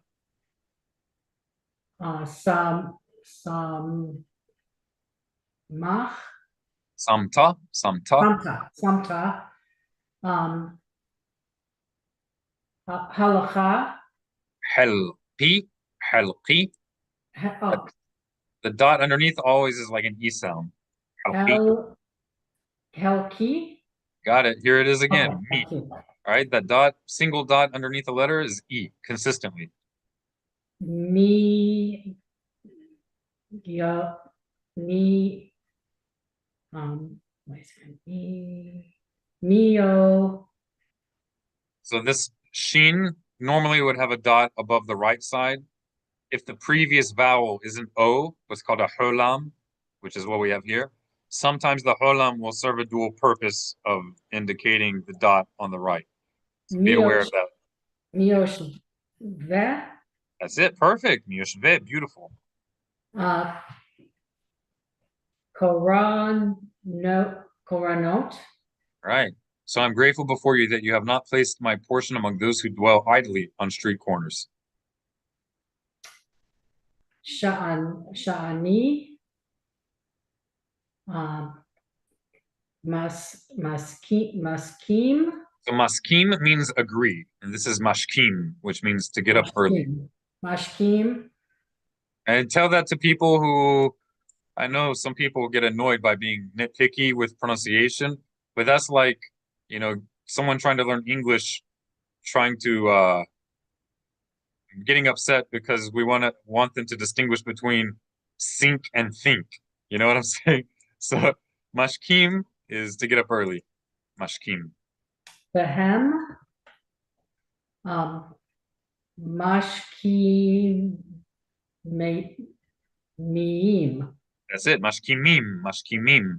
mashkimim. Yeah, you can basically, I don't want to say it's of no purpose. It's not of no purpose. But if you have a yud, if you're looking at vowelized Hebrew, Hebrew that has vowel points, if you have a yud that has no dot above, below it, or inside of it, that yud is simply already pronounced by the vowel under the previous letter. It's just symbolizing the vowel that already was pronounced under the previous letter. Thank you. Right? So that's a general rule for reading with vowelized Hebrew. All right, so I get up early and they get up early. Victor, tur shalcha. Ani mishkaim All right, line under letter is an a. Mash. ani mashkaim All right, a dot under a Mashkim. letter is consistently an e. mashkim. All right, now if the yud has nothing above or below it, should it be pronounced like a y or not? I'm guessing no. All right, let's write that down. It's Ah. important. If you're looking at vowelized Hebrew, you see a yud that has no dot above it, no dot below it, Oh. no dot inside of it. For all intents and purposes, it's silent. It's not truly silent. It's just that you already pronounced it. It is literally synonymous with the vowel under the previous letter. That's what it is. It's just a placeholder to represent the vowel that you already pronounced. So for all intents and purposes, you don't pronounce it because you already did when you pronounced the vowel before. Ani. Does that make sense or is that confusing? It does. No, it makes sense. Good, good. Ani mashkim lidevre Divrei, divrei, lidevre le, le iv, devre Torah. All right, בוא נתרגם. Let's translate it. You can do this.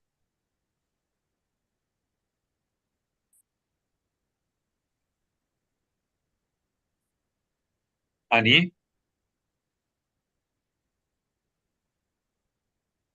maybe you're on mute. No. You know what ani means? Yeah.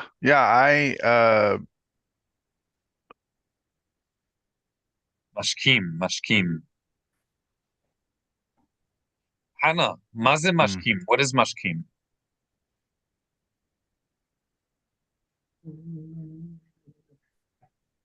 Not sure. הודיה, מה זה משקים? What is Get up משקים? early. Get up Yeah, early. okay. All right, בוא נמשיך. Let's continue. אני, Ani mashkim la. let's translate it. אני משקים. Oh, I get up early.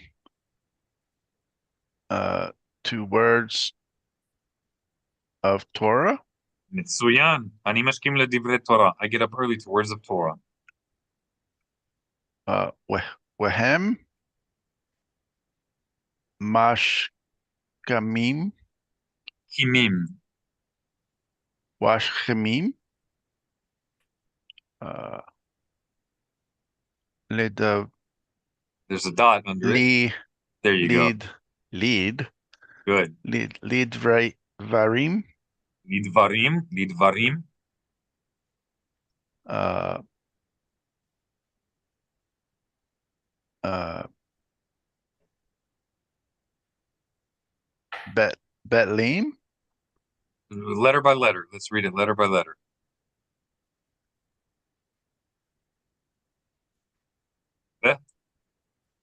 Be. Talim, There you go. Balim. Balim. Right, so Betalim. I get up unto words of Torah, and they get up early unto matters that are empty, that are of naught, pointless. Hana Tor Shalach.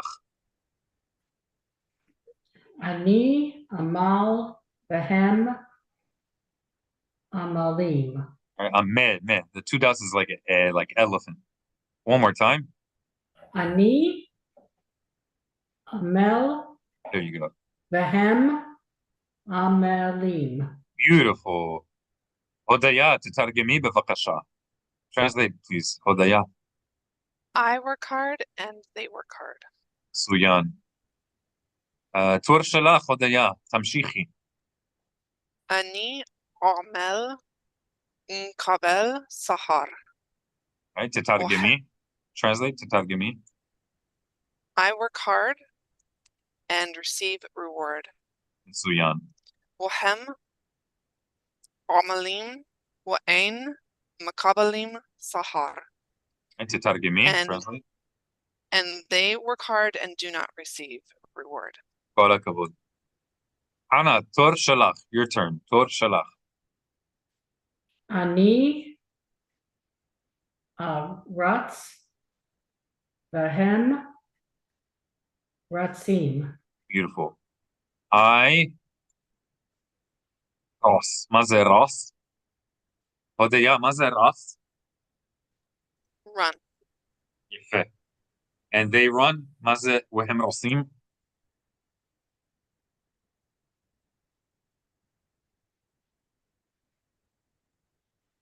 And they run. Nachon. Kol hakavod. That's right. All right, Mr. Victor. Tor Shalcha. Ani Ratz,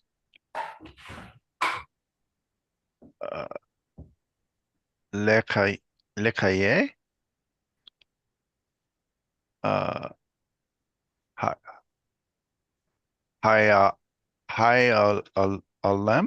Ha. Ha. Ha'ol Olam, Said Ha'olam. Ha'olam, Haba, That's it. Bonatargem. Let's translate that. I run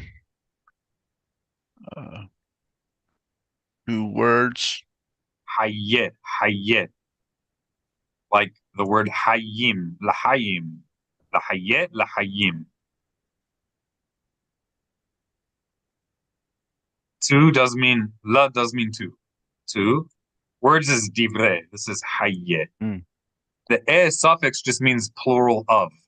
Like Bnei Yisrael, sons of Israel. Bnei Yisrael. The I plural. run to life, That's right. To the life of. Life in Hebrew is always plural. I run to the life, literally lives, plural. Ha'olam of the world to come. You got it. Kol hakavod. Mm.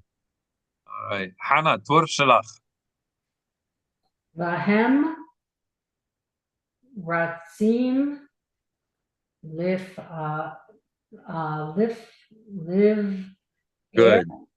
Good. Live er. And you did well. You separated these two with a stop. We need a stop in the flow of air in our throat. That's called a glottal stop. So we need to be careful not to say liver, but live air with a break. Live air. Live air. Good. Masha. Mitsuyan. So I run into the life of the world to come, and they run into the pit of destruction. May it be your will before you, O eternal, the powerful authority over us, who is merciful toward us in our ignorance, in our folly, in our groping in this world of darkness, by giving us his Torah, his light, his instruction. Thank you for the opportunity to come together to learn your Torah, and for the opportunity and the honor to hear your words, to internalize them, and accept your light into our hearts to be a light for others, a living menorah, a light into all the nations, for the sake of your name and for the good of all mankind. Lama'an shemecha. When Omar and everybody said, Amen. Amen. all right, you guys have a Shavua Tov, a blessed week, and Sheyivenei Beit HaMikdash b'karov. May the sacred temple, this house of His Holiness, be rebuilt speedily in our days. Yes. Amen. Amen. Shalom, Shavua Tov. Toda